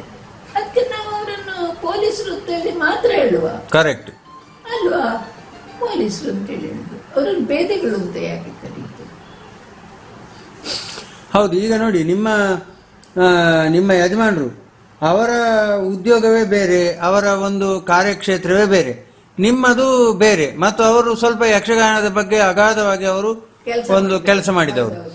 ಈ ನಿಮ್ಮದು ಬೇರೆ, ಅವರದ್ದು ಬೇರೆ ಬೇರೆ. ಈ ನಡುವೆ ಅದು ಹೇಗೆ, ಅಂದ್ರೆ ಅಲ್ಲಿ ಸಾಮರಸ್ಯವನ್ನು ಸಾಧಿಸಿಕೊಳ್ಳಿಕ್ಕೆ ಹೇಗೆ ನಿಮ್ಗೆ ಸಾಧ್ಯ ಆಯ್ತು? ಅವರಿಗೆ ಇದು ಯಕ್ಷಗಾನಕ್ಕೂ ಸಂಗೀತ ಬೇಕು, ನನ್ನ ನಾಟಕಗಳಿಗೂ ಸಂಗೀತ ಬೇಕು. ಸರಿ. ಆದ ಕಾರಣ ಯಕ್ಷಗಾನದ ಹಾಡುಗಳು ಬರುವಾಗ ಅದು ಯಾವ ರಾಗದಲ್ಲಿ ಉಂಟು, ಅದು ಕಲ್ಯಾಣಿಯ, ಶಂಕರಾಭರಣವ ಅಂಥೇಳಿ ಎಲ್ಲ ನಾನು ತಮಾಷೆ ಮಾಡಿ ಅವರನ್ನು ರಾಗದ ಹತ್ತಿರ ಎಳಿತಾ ಇದ್ದೆ. ಕರೆಕ್ಟ್. ಹಾಗೆ ಯಕ್ಷಗಾನ ಅಂತ ಹೇಳಿದ್ರೆ ಸಂಗೀತದ ಹತ್ತಿರವೇ. ಯಕ್ಷಗಾನದ ಹಾಡುಗಳೆಲ್ಲವೂ ನಮ್ಮ ದಕ್ಷಿಣಾದಿ ಸಂಗೀತದ ರಾಗಗಳಲ್ಲಿಯೇ ಇರುವುದು.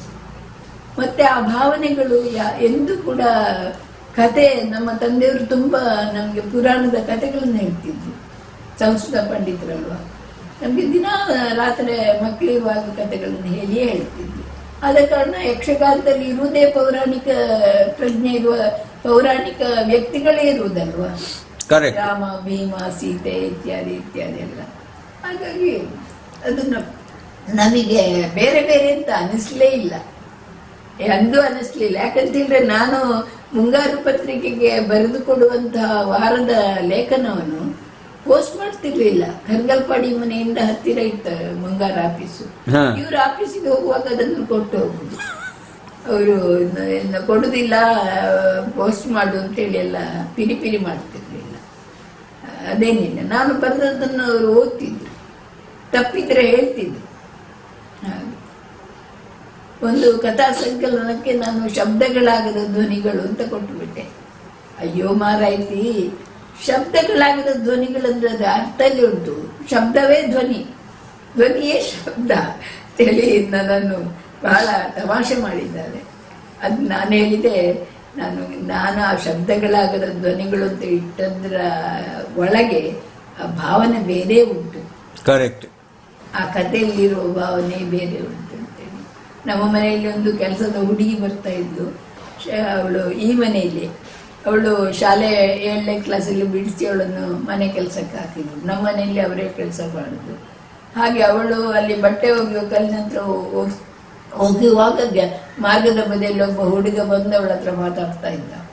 ಮತ್ತೆ ಅವಳಿಗೆ ನಾನು ಜೀವನ ಅಂದರೆ ಎಂಥದ್ದು, ಬದುಕು ಎಂಥದ್ದು, ನಮಗೆ ಮಕ್ಕಳಾಗುವುದು ಹೇಗೆ ಎಲ್ಲ ವೈಜ್ಞಾನಿಕವಾಗಿ ಅವಳಿಗೆ ನಾನು ವಿವರಿಸಿದ್ದೆ. ಯಾಕಂದರೆ ಹುಡುಗರೊಟ್ಟಿಗೆ ಸ್ನೇಹ ಮಾಡಿದರೆ ಅದು ಬೇರೆ ವಿಚಾರಕ್ಕೆ ಹೋಗ್ತದೆ. ನಮಗೆ ಗೊತ್ತಿಲ್ಲದೆ ನಾವು ಸೋತು ಹೋಗ್ತೇವೆ. ಅಂಥದ್ದು ಮಾಡೋದು ಬೇಡ. ಅದೆಲ್ಲವೂ ಮದುವೆ ಆದ ನಂತರ ನೀವು ಮದುವೆ ಆಗದಾದ್ರೆ ಅವನನ್ನೇ ಮದುವೆ ಆಗು ಅಂತೇಳಿ ನಿಮ್ಮ ತಾಯಿ ಹತ್ರ ಬೇಕಾದ್ರೆ ನಾನು ಹೇಳ್ತೇನೆ ಅಂತ ಹೇಳಿದ್ದೆ. ಅವಳ ತಾಯಿಗೆ ನಾನು ಮತ್ತು ಅವಳ ಮಗಳು ಬಹಳ ಸ್ನೇಹದಲ್ಲಿ ಇರುವುದು ಇಷ್ಟ ಆಗಲಿಲ್ಲ. ಅಮ್ಮನ ಮನೆಯಲ್ಲಿ ಕೆಲಸ ಮಾಡಿದರೆ ಏನೆಲ್ಲ ಅಮ್ಮ ಹೇಳಿಕೊಡ್ತಾರೆ, ನಾನು ಏನೇನೋ ಹೇಳಿಕೊಡ್ತೇನೆ ಅಂತೆ. ಅದು ಕೆಲಸಕ್ಕೆ ಹೋಗುವ ಹಿಂಸೆ. ಹಾಗೆ ನನ್ನ ಮನೆ ಕೆಲಸ ಬಿಡಿಸಿದ್ದು. ಬಿಟ್ಟಾಗ ಅವಳು ನಾಳೆಯಿಂದ ನಾನು ಕೆಲಸಕ್ಕೆ ಬರೋದಿಲ್ಲ ಅಂತೇಳಿ ಅಡ್ಡ ಬಿದ್ದು ನನ್ನ ಕಾಲಿಗೆ ಅವಳ ತಲೆಯನ್ನು ಮುಟ್ಟಿಸಿ ನಮಸ್ಕರಿಸುವಾಗ ಅವಳು ಹೇಳಿದ್ದೇನು ಗೊತ್ತುಂಟ, ಅಮ್ಮ ಇನ್ನೊಂದು ಜನ್ಮದಲ್ಲಿ ನಾನು ಹೆಣ್ಣಾಗಿ ಹುಟ್ಟಿದರೆ ನಿಮ್ಮ ಮಗಳಾಗಿ ಹುಟ್ಟಲಾ ಅಂತ ಕೇಳಿದ್ದಾಳೆ ಅವಳು. ಅಂತಹ ಒಂದು ಭಾವನಾತ್ಮಕ ನನ್ನ ಮನಸ್ಸಿನ ಮಾತುಗಳು ಇನ್ನೊಬ್ಬರಿಗೆ ತಲುಪ್ತದೆ ಆಗ್ತದೆ ಅಂತೇಳಿ ಆಗಿ ಅವಳದ್ದೇ ಒಂದು ಕತೆ ಬರಬೇಕು ಅದರಲ್ಲಿ. ನೋಡಿ, ನಿಮ್ಮ ಯಜಮಾನರು ನಿಮ್ಮ ಈ ಎಲ್ಲ ಒಂದು ಏನು ಚಟುವಟಿಕೆಗಳಿಗೆ, ಸಾಹಿತ್ಯ ಚಟುವಟಿಕೆ ಇರ್ಬೋದು ಅಥವಾ ಈ ವಿಧವೆಯರ ಕುರಿತಾದಂತಹ ಯಾವುದೇ ಒಂದು ವಿಚಾರಗಳ ಬಗ್ಗೆ ಇರ್ಬೋದು, ಈ ಎಲ್ಲವುಗಳ ಬಗ್ಗೆ ಅವರು ಸ್ಪಂದಿಸುತ್ತಿದ್ದ ರೀತಿ ಹೇಗೆ? ಅವರು ತುಂಬಾ ಚೆನ್ನಾಗಿ ಸ್ಪಂದಿಸ್ತಿದ್ರು. ಚೆನ್ನಾಗಿ ಚೆನ್ನಾಗಿ ಬರಿ ಅಂತ ಹೇಳಿದ್ರು. ನನ್ನ ಹೆಣ್ಣಿಗೆ ಈ ಶಿಕ್ಷೆಯನ್ನು ಅವರೇ ಜೆರಾಕ್ಸ್ ಕಾಪಿ ಮಾಡಿಸಿ ಒಂದು 25 ಜನರಿಗೆ ಪೋಸ್ಟ್ ಮಾಡುವ ಹಾಗೆ ಮಾಡಿದ್ದಾರೆ. ವಿಚಾರವಂತರಿಗೆ, ಪೇಜಾವರ ಶ್ರೀಗಳಿಂದ ಹಿಡಿದು ಯಾರ್ಯಾರಿಗೋ ಎಲ್ಲ ಮಾಡಿದ್ರು. ಆವಾಗ ಒಬ್ರು ಅವರ ಪುಸ್ತಕದಲ್ಲಿ ಉಂಟ ಹೆಸರು ನೋಡಿ ಹೇಳ? ಇಲ್ಲ ಬೇಡ, ಅದು ಮತ್ತೆ ಇದರಲ್ಲಿ ನನಗೆ ಉತ್ತರ ಬಂತು. ಕೆಲವರದ್ದು ಉತ್ತರ ಬಂತು. ಇದು ವಿಧವೆಯರನ್ನು ಅಮಾನ್ಯರು ಅಂತೇಳಿ ಹೇಳೋದನ್ನು ನಮ್ಮ ಸಮಾಜ ಬಿಟ್ಟರೆ ನನ್ನಷ್ಟು ಸಂತೋಷ ಪಡುವ ಯಾರೂ ಇಲ್ಲ, ನೀವು ಹೇಳೋದು ಸರಿಯಮ್ಮ ಅಂತೇಳಿ ಎಲ್ಲ ಬರೆದವರು ಇದ್ರು. ಅದು ನನಗಿಂತ ಹಿರಿಯರು ಕರೆಕ್ಟ್ ಬರೆದಿದ್ದಾರೆ. ಒಬ್ಬರು ಏನೋ ನಾನು ಬರೆದದ್ದು ಸರಿಯಾಗಲಿಲ್ಲ ಅಂತೇಳಿ ಬರೆದದಕ್ಕೆ ಇವರೇ ಅವರಿಗೆ ಉತ್ತರ ಬರೆದದ್ದು. ನನ್ನ ಪತ್ನಿ ಹೀಗೆ ಹೇಳಿದ್ದು, ಹಾಗೆ ಹೇಳಿದ್ದು, ನಮ್ಮ ಸಮಾಜ ಮಾಡುವುದು ನಿಜವಾಗ್ಲೂ ಅನ್ಯಾಯ, ನೀವು ಸ್ವಲ್ಪ ಆಲೋಚನೆ ಮಾಡಿ ನೋಡಿ, ಅವಳು ಬರೆದದ್ರಲ್ಲಿ ಏನೂ ತಪ್ಪಿಲ್ಲ, ಅದು ನಮ್ಮ ಅನುಭವಜನ್ಯವಾದ ಅನುಭವದಲ್ಲಿ ನಾವು ಅನುಭವಿಸಿದಂಥ ವಸ್ತುವೇ ಅದು ಅಂತೇಳಿ ಎಲ್ಲ ನನ್ನ ಕಾಗ್ದವರಿಗೆ ಬರೆದದ್ದು. ಅದನ್ನು ಅವರ ಪುಸ್ತಕ, ಅವರು ತೀರಿ ಹೋದ್ಮೇಲೆ ಮುಳಿಯ ಮಾಬಲ ಭಟ್ರ ಬಗ್ಗೆ ಪುಸ್ತಕವನ್ನು ಮಾಡಿದ್ದೇವೆ ನಾವು. ಆವಾಗ ಆ ಲೇಖನವನ್ನೇ ಅದರಲ್ಲಿ ಹಾಕಿದ್ದೇವೆ, ಆ ಕಾಗದದ ಕಾಪಿಯನ್ನೇ ಅದರಲ್ಲಿ ಹಾಕಿದ್ದೇವೆ. ನನ್ನ ಎಲ್ಲ ಬರಹಗಳಿಗೆ ಅವರದ್ದು ಸಂಪೂರ್ಣ ಸಹಕಾರ. ಈಗ ನೋಡಿ, ಬರಹಗಾರ್ತಿಯಾಗಿ ನಿಮಗೆ ತೃಪ್ತಿ ಇದೆಯಾ? ತೃಪ್ತಿ ಇದೆ. ಬರಹಗಾರ್ತಿಯಾಗಿ ಸ್ವಲ್ಪ ಕಡಿಮೆ ಬರೆದದ್ದು ನಾನು, ಕಾದಂಬರಿ ಬರೀಲೇ ಇಲ್ಲ. ಆದ್ರೂ ಕೂಡ ಸಿನಿಮಾದಲ್ಲಿ ಆಕ್ಟ್ ಮಾಡಿದ್ದೀನಿ. ಓ ಹೌದಾ? ಹೌದು. ಇದು ಯಾವುದು, ಗುಲಾಬಿ ಟಾಕೀಸ್, ವೈದೇಹಿಯವರ ಕಥೆ. ಕರೆಕ್ಟ್. ಅದು ಗುಲಾಬಿ ಟಾಕೀಸ್ ವೈದೇಹಿಯವರ ಕಥೆ ಇರೋದು. ಅದರಲ್ಲಿ ಕುಂದಾಪುರದ ಕನ್ನಡದ ಸಂಭಾಷಣೆ ತುಂಬ ಉಂಟು. ಅದಕ್ಕೆ ಇಲ್ಲಿ ಪೇಪರಲ್ಲಿ ಅದರಲ್ಲಿ ನಟಿಸುವಂಥ ಆಸಕ್ತಿ ಇರುವವರನ್ನು ನಾನು ಸೆಲೆಕ್ಟ್ ಮಾಡ್ತೇನೆ. ಅದಕ್ಕೆ ಬರಬೇಕು, ಆಸಕ್ತಿ ಇರುವವರು ಇಂಥ ಕಡೆಗೆ ಬರಬೇಕು ಅಂತ ಪೇಪರಲ್ಲಿ ಬಂತು. ಅದು ನಮ್ಮ ಲೇಖಕಿಯರ ಸಂಘದಲ್ಲಿ ಬಂದದ್ದು. ಇದು ಜಾಗ ಅಲ್ಲಿ ಅದನ್ನು ಇಲ್ಲಿ ಲೇಖಕರ ಸಂಘಕ್ಕೆ ನನ್ನ ಮನೆ ಹತ್ತಿರ ಇದ್ದ ಕಾರಣ ಮತ್ತು ನಾನು ಅದರ ಅಧ್ಯಕ್ಷ ಆಗಿದ್ದೆ. ಬೇರೆ ಎಲ್ಲದಲ್ಲಿ ಇದ್ದೆ, ಉಪಾಧ್ಯಕ್ಷೆ, ಸೆಕ್ರೆಟರಿ ಇಂಥದ್ದೆಲ್ಲ ಕೆಲಸ ಮಾಡಿದ್ದೇನೆ. ಆಗ ನಾನೇ ಹೋದದ್ದು ಅಲ್ಲಿ. ತುಂಬ ಜನ ಆ ದಿವಸ ಇತ್ತು, ವಿಡಿಯೋ ಹಿಡ್ಕೊಂಡು ಒಬ್ಬ ಬಂದಿದ್ದ, ಮತ್ತೆ ನಮಗೆ ಪ್ರಿಂಟೆಡ್ ಶೀಟನ್ನು ಕೊಟ್ಟು ಅದನ್ನು ನಾವು ಓದಿ ಹೇಳಬೇಕು. ಅದನ್ನು ಅದಾಗ ಅಲ್ಲಿ ರೆಕಾರ್ಡ್ ಆಗ್ತದೆ, ಮತ್ತೆ ಸಿಲೆಕ್ಷನ್ ಬರೋದು. ಗುಲಾಬಿ ಟಾಕೀಸ್ ನಿರ್ದೇಶಕರು ಯಾರು? ಗಿರೀಶ್ ಕಾಸರವಳ್ಳಿ ಅವರು. ಕರೆಕ್ಟ್, ಗಿರೀಶ್ ಕಾಸರವಳ್ಳಿ ಅವರು, ಅವರು ಇದ್ರು. ಹಾಗೆ ಕಡೆಗೆ ವಿಡಿಯೋದ ಅವರು ಶುರುವಿಗೆ ಎಲ್ಲರೂ ಸೇರಿದ್ರು. ಇದು ಪೇಪರಲ್ಲಿ ಬಂದದ ಉತ್ತರ ಬರೆದವರೆಲ್ಲ ಬಂದಿದ್ರು. ಹಾಗೆ ನಾನು ಇದ್ದೆ ಅಲ್ಲಿ, ಮನೆಯೊಳಗಿದ್ದೆ ನಾನು. ಹಾಗೆ ವಿಡಿಯೋದವ ಅವರು ಹೇಳಿದ್ರೆ ಕಾಸರವಳ್ಳಿಯವರು ಹೇಳಿದ್ರೆ ನನ್ನ ಮುಖಕ್ಕೆ ಹಿಡಿದ, ಏನೋ ಓದಿ ಅಮ್ಮ ಅಂತೇಳಿ. ಹೋಗ, ನಂಗೆ ನಿನ್ ಕುಂದಾಪುರ ಭಾಷೆ ಮಾತಾಡಕ್ಕೆ ಬರ್ತಿಲ್ಲ, ಅದೆಲ್ಲ ನನ್ನ ಎಡಿಯ ಮಾತಾಡಕ್ಕೆ ಹೋಗಿ ನಡಿ, ನಾನೇನು ಸಿನಿಮಾದಲ್ಲಿ ನಾನು ಆಕ್ಟ್ ಮಾಡಲಿ ನನ್ನದೆಡಿಯ ಅಂತ ಹೇಳಿಕೊಂಡು ಕುಂದಾಪುರದ ಭಾಷೆ ಅಂತ ಹೇಳುವ ಇದರಲ್ಲಿ ನಮ್ಮ ಹವ್ಯಕರ ಭಾಷೆಯು ಅದಕ್ಕೆ ತುಂಬ ಹತ್ತಿರ ಆಗಿದೆ. ಹಾಗೆ ನಾನು ಮಾತಾಡಿ ದೇವ ಅದರಲ್ಲಿ ರೆಕಾರ್ಡ್ ಮಾಡಿಕೊಂಡು ನಗ್ತಾ ರೆಕಾರ್ಡ್ ಮಾಡಿ ಮತ್ತೆ ಎಲ್ಲ ಇದಾಯಿತು. ಎಲ್ಲರದ್ದು ಇಂಟರ್ವ್ಯೂಸ್ ಎಲ್ಲ ಮುಗಿಯಿತು. ಆಮೇಲೆ ಅಲ್ಲಿ ತಮಾಷೆ ಏನು ಗೊತ್ತುಂಟ, ಗಿರೀಶ್ ಕಾಸರವಳ್ಳಿಯವರು ಸಿಲೆಕ್ಟ್ ಮಾಡಿದ್ದು ನನ್ನನ್ನೇ. ಯಾಕೆಂತ ಹೇಳಿದರೆ ಅಲ್ಲಿ ಒಂದು ಅಜ್ಜಿ ಇತ್ತು, ಅದು ಕೂದಲು ಬೆಳಿ ಉಂಟಲ್ಲ, ಟೋಪನ್ ಇಡೋದು ಬೇಡಲ್ಲ, ಪ್ರಾಯ ಆಗಿದೆ, ಮತ್ತೆ ಕುಂದಾಪುರದ ಭಾಷೆಯನ್ನು ಚೆನ್ನಾಗಿ ಮಾತಾಡಿಬಿಟ್ಲು. ಆದ ಕಾರಣ ಅಂತ ಹೇಳ್ಕೊಂಡು ನನ್ನನ್ನು ಸಿಲೆಕ್ಟ್ ಮಾಡಿದ್ರು. ನಾನು ಆಯ್ತು ಅಂತ ಒಪ್ಪಿ ನಾನು ನಾಟಕದಲ್ಲಿ ಇದು ಸಿನಿಮಾದಲ್ಲಿ ಪಾರ್ಟ್ ಮಾಡಲಿಕ್ಕೆ ಉಮಾಶ್ರೀ ಇದ್ದದ್ದು ಅದರಲ್ಲಿ. ಇದ್ದದ್ದು. ಹಾಗೆ ನಾವು ಸಮುದ್ರದ ಬದಿಯಲ್ಲಿ ಕುಂದಾಪುರ ಅಲ್ಲಿ ಇಲ್ಲಿ ಎಲ್ಲ ಕಡೆಗೆಲ್ಲ ಹೋಗಿದ್ದಾರೆ, ನನ್ನನ್ನು ಕರ್ಕೊಂಡು ಹೋಗ್ತಿದ್ರು. ಹಾಗೆ ಕರ್ಕೊಂಡು ಹೋಗಿದ್ದಾರೆ. ನನಗೆ ಫೋನ್ ಬಂತು, ಅದು ಇದು ಆ ದಿವಸ ಸಿನಿಮಾದ ಇದು ಮಾಡಿ ಶೂಟಿಂಗ್ ಉಂಟು ಅಂತ ಬರಬೇಕಂತ, ನಿನ್ನ ಮನೆಯಲ್ಲಿ ಅಂತ. ನಾನು ಫೋನ್ನಲ್ಲಿ ಹೇಳಿದೆ, ಉರ್ವ ಪೊಲೀಸ್ ಸ್ಟೇಷನ್ಗೆ ಹೋಗಿ ಕೇಳಿ ಮದನರಾವ್ ಭಟ್ರ ಮನೆಯಲ್ಲಿ ಅಂತ ಅವರು ತೋರಿಸ್ತಾರೆ ಅಂತೇಳಿ. ಹಾಗೆ ಜೀಪು ಬಂದದ್ದು ಉರ್ವ ಪೊಲೀಸ್ ಸ್ಟೇಷನ್, ಪೊಲೀಸ್ದೇ ಒಬ್ಬ ಇಲ್ಲಿ ಬಂದು ನನ್ನನ್ನು ಮನೆ ತೋರಿಸಿ ಕರ್ಕೊಂಡೋಗಿ ಎಲ್ಲ ಇದಾಗಿದೆ. ಅಲ್ಲಿ ಇಬ್ಬರು ಅಜ್ಜಿಯಂದ್ರು ಇದ್ದದ್ದ ಇದರಲ್ಲಿ ಸಿನಿಮಾದಲ್ಲಿ. ಆ ಒಬ್ಳು ಅಜ್ಜಿ ಈಗ ತೀರಿ ಹೋಗಿದ್ದಾಳೆ, ಅವಳಿಲ್ಲ. ಮತ್ತೊಬ್ಳು ನಾನೇ ಇದ್ದದ್ದು. ನಮಗೆ ಡೈಲಾಗ್ ಭಾರಿ ಕಮ್ಮಿ. ಅದು ಉಮಾಶ್ರೀ ಮೇನ್ ಕ್ಯಾರೆಕ್ಟರ್ ಅಲ್ಲ, ದಕ್ಷಿಣ ಕನ್ನಡ ಜಿಲ್ಲೆಯ ನಾವು ಬ್ಯಾರ್ತಿಗಳು ಅಂತ ಹೇಳ್ತೇವೆ. ಆ ಡ್ರೆಸ್ಸಲ್ಲಿ ಇದ್ದದ್ದು, ಬಿಳಿ ಕುಪ್ಪಸ ಹಾಕೊಂಡು ಇದ್ದದ್ದು, ತಲೆಗೆ ಲೇಸ್ ಕಟ್ಟಿಕೊಂಡೆಲ್ಲ ಇರೋದು. ಅವಾಗ ನಾವು ದೂರದಿಂದ ನಿಂತು ನೋಡಿ, ಒಬ್ಬ ಬರ್ತಾನೆ ಅವರ ಮನೆಗೆ, ಉಮಾಶ್ರೀಯ ಮನೆಗೆ ಒಬ್ಬ ಬರ್ತಾನೆ ಗಂಡಸು. ಯಾರೋ ಬತ್ರು ಕಣ, ಹೋಗಿ ನೋಡ ಯಾರು ಅದು ನಿಂಗೆ ಗೊತ್ತಾ ಅಂತೇಳಿ ಎಲ್ಲ ಡೈಲಾಗ್ ಇತ್ತು ನಮಗೆ. ಅದನ್ನು ನಾವೆಲ್ಲ ಒಂದೇ ಸಲದಲ್ಲಿ ಓಕೆ ಆಗುವಂತೆ ಹೇಳಿದ್ದೇವೆ. ಆದರೆ ಅದು ಥಿಯೇಟರಿಗೆ ಬಾರದ ಕಾರಣ ನನಗೆ ನೋಡಲಿಕ್ಕೆ ಸಿಕ್ಕಲಿಲ್ಲ. ಕರೆಕ್ಟ್. ಹಾಗೆ ಜೀವನದ ಅನುಭವದಲ್ಲಿ ನಮಗೆ ಯಜಮಾನರ ಸಹಕಾರ ಇಲ್ಲದೇ ಇದ್ದರೆ ನಾವು ಈ ಎತ್ತರಕ್ಕೆ ಬೆಳೆಯಲಿಕ್ಕೆ ಸಾಧ್ಯವೂ ಆಗ್ತಿರ್ಲಿಲ್ಲ. ಆದರೆ ಮನಸ್ಸಿಗೆ ನೆಮ್ಮದಿಯೂ ಸಿಗ್ತಿರ್ಲಿಲ್ಲ. ಇದು ಮನಸ್ಸು, ನಾವೇನು ಶ್ರೀಮಂತರಾಗಲೇ ಇಲ್ಲ, ಆದರೂ ಕೂಡ ನಮ್ಮ ಮನಸ್ಸಿಗೆ ಬೇಕಾದಂಥ ಆಹಾರಗಳು, ವಸ್ತುಗಳು, ಸಾಹಿತ್ಯ ಕ್ಷೇತ್ರ ನಮಗೆ ಇಬ್ಬರಿಗೂ ಸಿಕ್ಕಿದ ಕಾರಣ ಅವರು ಯಕ್ಷಗಾನದಲ್ಲಿ ಮಾಡುವಾಗ ನಾನೆಂತ ಹೇಳ್ತಿರ್ಲಿಲ್ಲ. ನಮ್ಮ ಮಗನೇ ಅವರದ್ದು ಕಟೀಲ್ನಲ್ಲಿ ಮಾಡಿದ ವರ್ಕ್ಶಾಪನ್ನು ಫೋಟೋ ಹೌದು ಮಹೇಶನೇ ಮಾಡಿದ್ದು ಅವರಿಗೆ. ಹೀಗೆ ಇಷ್ಟು ಹೊತ್ತು ಒಂದು ಮುಳಿಯ ಫ್ಯಾಮಿಲಿ, ಮುಳಿಯ ತಿಮ್ಮಪ್ಪಯ್ಯನವರ ಬಗ್ಗೆ, ಮುಳಿಯ ಮಹಾಬಲ ಭಟ್ರ ಬಗ್ಗೆ, ಸ್ವತಃ ತಮ್ಮ ಬಗ್ಗೆ ಹಲವಾರು ವಿಚಾರಗಳನ್ನು ತಿಳಿಸಿಕೊಟ್ಟಿದ್ದೀರಿ.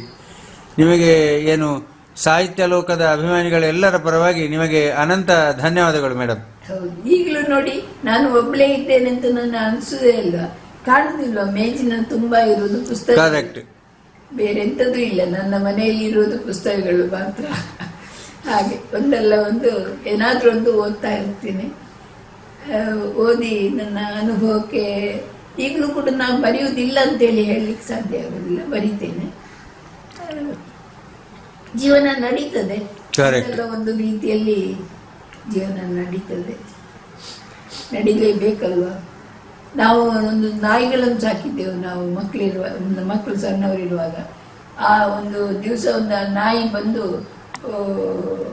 ಬಾಗಿಲಿಗೆ ಬರುವಾಗ ಅದನ್ನು ಬಿಡುವುದಿಲ್ಲ, ಅದನ್ನು ಕುತ್ತಿಗೆ ಹಗ್ಗ ಹಾಕಿ ನಾವು ಅದನ್ನು ತೆಕೊಂಡು ಹೋಗೋ ಕ್ರಮ ಇಲ್ಲ. ಇದರ ಹೊರಗಿನ ಟೈಮಿಗೆ ಅದನ್ನು ಬಿಡೋದಷ್ಟೇ. ಅಷ್ಟೊತ್ತಿಗೆ ಒಂದು ಬೇಡೋಳು ಬಂದು, ಅಯ್ಯೋ ದೇವ್ರೆ, ಈಗ ನಾಯಿ ಬರ್ತದಲ್ಲ, ಮೈಗೆ ಹಾರ್ತದಲ್ಲ ಅಂತ ಹೇಳಿದ್ರೆ ಆ ಬೇಡೋಳಿಗೆ ಬಾಯಿ ಬರ್ತಿರ್ಲಿಲ್ಲ. ಕೈ ಭಾಷೆಯಲ್ಲಿ ತೋರಿಸಿದ್ಲು, ನನಗೆ ಸೀರೆ ಕೊಡು, ಅಂಗಿ ಕೊಡು, ಮನೆಯಲ್ಲಿ ತಾಯಿ ಇದ್ದಾರೆ, ಹಾಗೆ ಹೀಗೆ. ಅಷ್ಟೊತ್ತಿಗೆ ನಾಯಿ ಬಂತು. ಅವಳ ಮೈಗೆ ಹಾರಲಿಕ್ಕೆ ನೋಡುವಾಗ ನಾಯಿನ ಸೈಡಿಗೆ ಓಡಿಸಿದೆ. ಇವಳೆಂತ ಮಾಡಿದ್ಲು ಗೊತ್ತುಂಟು, ಬೇಡವಳು ನಾಯಿಯನ್ನು ನೋಡಿ ಹೆದರಿ ಢಬಕ್ ಅಂತೇಳಿ ಹಾರಿ ನನ್ನ ಸೊಂಟದಲ್ಲಿ ಒಂದು ಕಾಲು ಈಚೆ ಒಂದು ಕಾಲು ಈಚೆ ಹಾಕಿ ಕೂತು ತಲೆಯನ್ನು ನನ್ನ ಹೆಗಲಿಗೆ ಮುಚ್ಚಿ ಅಪ್ಪೆ ಹಿಡ್ಕೊಂಡ್ಲೆ, ಹೆದರಿ ನಾಯಿ ಬಂತು ಅಂತೇಳಿ. ಅವಳು ಬೇಡುವ ಹುಡುಗಿ ಸಣ್ಣವಳು.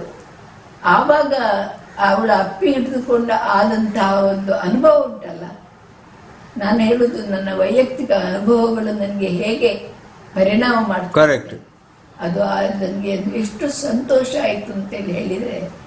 ಆಗ ನನ್ನ ಗಂಡ ಕೋರ್ಟಿಂದ ಬಂದವರು ಒಳಗೆ ಊಟ ಮಾಡ್ತಾ ಇದ್ರು. ಅವರು ಓಡಿ ಬಂದು ನಾಯನ್ನು ಎಳೆದು ಅದನ್ನು ಕಟ್ಟುವ ಜಾಗದಲ್ಲಿ ಕಟ್ಟಿದ್ರು.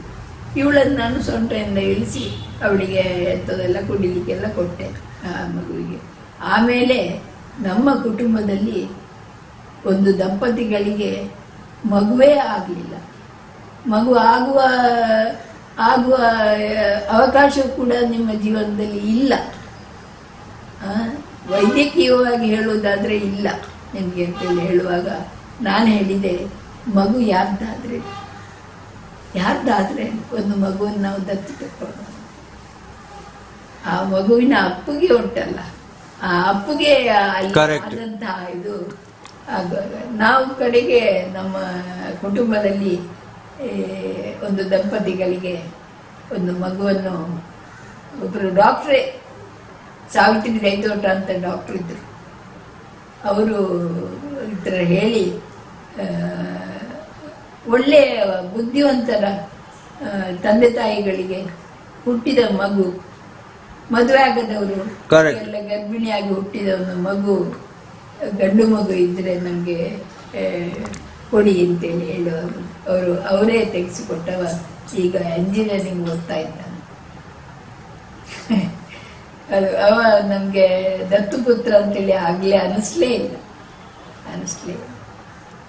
ಎಲ್ಲವೂ ಕೂಡ ಜೀವನದ ಅನುಭವಗಳು ಎಲ್ಲವೂ ನಮ್ಮ ಮನಸ್ಸೇ ಪ್ರಧಾನವಾದದ್ದು. ಏನ್ ಹೇಳ್ತೀರಿ? ಮನಸ್ಸೇ ಪ್ರಧಾನವಾದದ್ದು. ಜಾತಿ, ಮತ, ಧರ್ಮ ಅದರಲ್ಲಿ ಎಂಥದ್ದು ಇಲ್ಲ. ಹೌದೌದು, ಅದರಲ್ಲಿ ಏನು ಇಲ್ಲ. ಮಾನವೀಯತೆ ಉಂಟಲ್ಲ, ಅದರಲ್ಲಿ ಎಲ್ಲವೂ ಇದೆ. ಮಾನವೀಯತೆಯಲ್ಲಿ ಎಲ್ಲವೂ ಇದೆ. ಬೇಗ ಒಂದು ಇವಳಿಗೆ ಹೆಂಗಸಿಗೆ ಒಂದು ಮುಷ್ಟಿ ಅನ್ನ ಹಾಕಿ ಅವಳು ತಿನ್ನುವುದು ನೋಡುವಾಗ ಎಷ್ಟು ಸಂತೋಷ ಆಗ್ತದೆ. ಆ ಹಸಿವೆ ನಮ್ಗೆ ತಿನ್ಲಿಕ್ಕಾಗುದಿಲ್ಲ.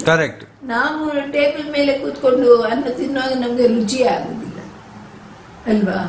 ಅದನ್ನು ನೋಡಿ ಆ ಆನಂದವನ್ನು ಅನುಭವಿಸುವಂತ ಹೃದಯ ನನಗೆ ಕೊಡ್ಬೇಕು.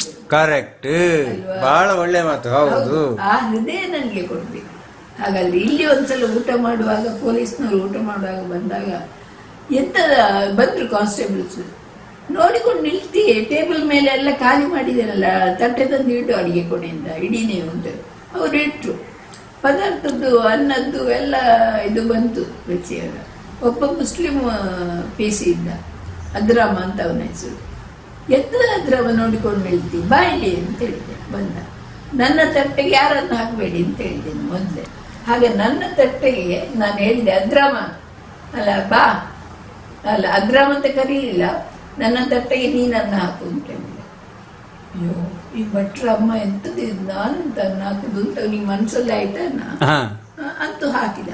ಮತ್ತೆ ಕೇಳಿದೆ ಊಟ, ನಿನ್ನ ಹೆಸರಿಗೆ ಎಂಥದ್ದಮ್ಮ ಈಗ ನನ್ನ ಹೆಸರು ಹಿಡಿದು ಕರೆದಿದ್ದೀರಿ, ನನ್ನ ಹೆಸರಿಗೆ ಅಂತ ಕೇಳ್ತೀರಿ, ಎಂಥದ್ದು ಅಂತೇಳಿ. ಆ ರೇಪಲ್ ಅಂಚನೆಯ ಕುಚಾಲನ್ನ ಮುಗಿಯರೆ ಇಜ್ಜಿ ಪಲ್ಲೈ ನೆನಪುದಾರ ಅಂತ ಇನ್ನೊಬ್ಬ ಹೇಳಿದ ತುಳುವಿನಲ್ಲಿ. ಅವ ನನ್ನ ಹೆಸರು ಅದ್ರಾಮ ಅಂತೇಳಿ.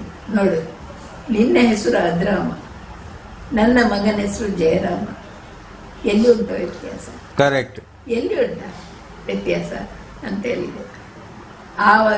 ಅದನ್ನು ಹಾಗೆ ಹೇಳಿದ್ದನ್ನು ನನಗೆ ನನ್ನ ಗೆಳತಿಯರ ಹತ್ರ, ನನ್ನ ಒಟ್ಟಿಗೆ ನಾವು ಎಲ್ಲಾದರೂ ಹೋಗುವಾಗ ನನ್ನ ಅನುಭವಗಳನ್ನು ನಾನು ಮಾತಾಡುವಾಗ ಇದನ್ನೆಲ್ಲ ಹೇಳಿ ಹೋಗ್ತದೆ. ಇಂತಹ ಅನುಭವಗಳು ಅದು ಅಮೃತ ಸೋಮೇಶ್ವರ ಅಂತ ಹೇಳಿದೆ. ಅವರ ಹತ್ರ ಲೇಖನವಾಗಿ ಬರೆದಿದ್ದಾರೆ. ಎಲ್ಲಿ ಉಂಟ ಇದಂಥದ್ದು, ಮನೋರಮ ಭಟ್ಟನ ಮಾತೃ ಹೃದಯಕ್ಕೆ ವಂದನೆಗಳು ಅಂತ ಕರೆಕ್ಟ್. ಅದು ನಮಗೆ ಸಂತೋಷ. ಲಕ್ಷಗಟ್ಟಲೆ ದುಡ್ಡು ಸಿಕ್ಕುವುದರಿಂದ ಹೆಚ್ಚು ಸಂತೋಷ ಆ ಒಂದು ವಾಕ್ಯ ನಮ್ಗೆ ಕೊಡ್ತದೆ, ಹೌದಲ್ವಾ? ಕರೆಕ್ಟ್. ನನಗಂತೂ ಕೊಡ್ತದೆ. ಹಾಗೆ ಇಷ್ಟು ಹೊತ್ತು ನಿಮ್ಮ ಸಾಹಿತ್ಯದ ಅನುಭವಗಳು, ಮುಳಿಯ ತಿಮ್ಮಪ್ಪಯ್ಯನವರ ಬಗ್ಗೆ, ಮುಳಿಯ ಮಹಾಬಲ ಭಟ್ರ ಬಗ್ಗೆ ಬಹಳ ಚೆನ್ನಾಗಿ ನನಗೆ ತಿಳಿದಿರದ ಕೆಲವು ವಿಚಾರಗಳು ನನಗೆ ತಿಳಿಯಿತು. ಈ ಎಲ್ಲ ವಿಚಾರಗಳನ್ನು ತಿಳಿಸಿದ್ದಕ್ಕೆ ನಿಮಗೆ ಅನಂತ ಧನ್ಯವಾದಗಳು ಮೇಡಮ್. ನಮಸ್ಕಾರ.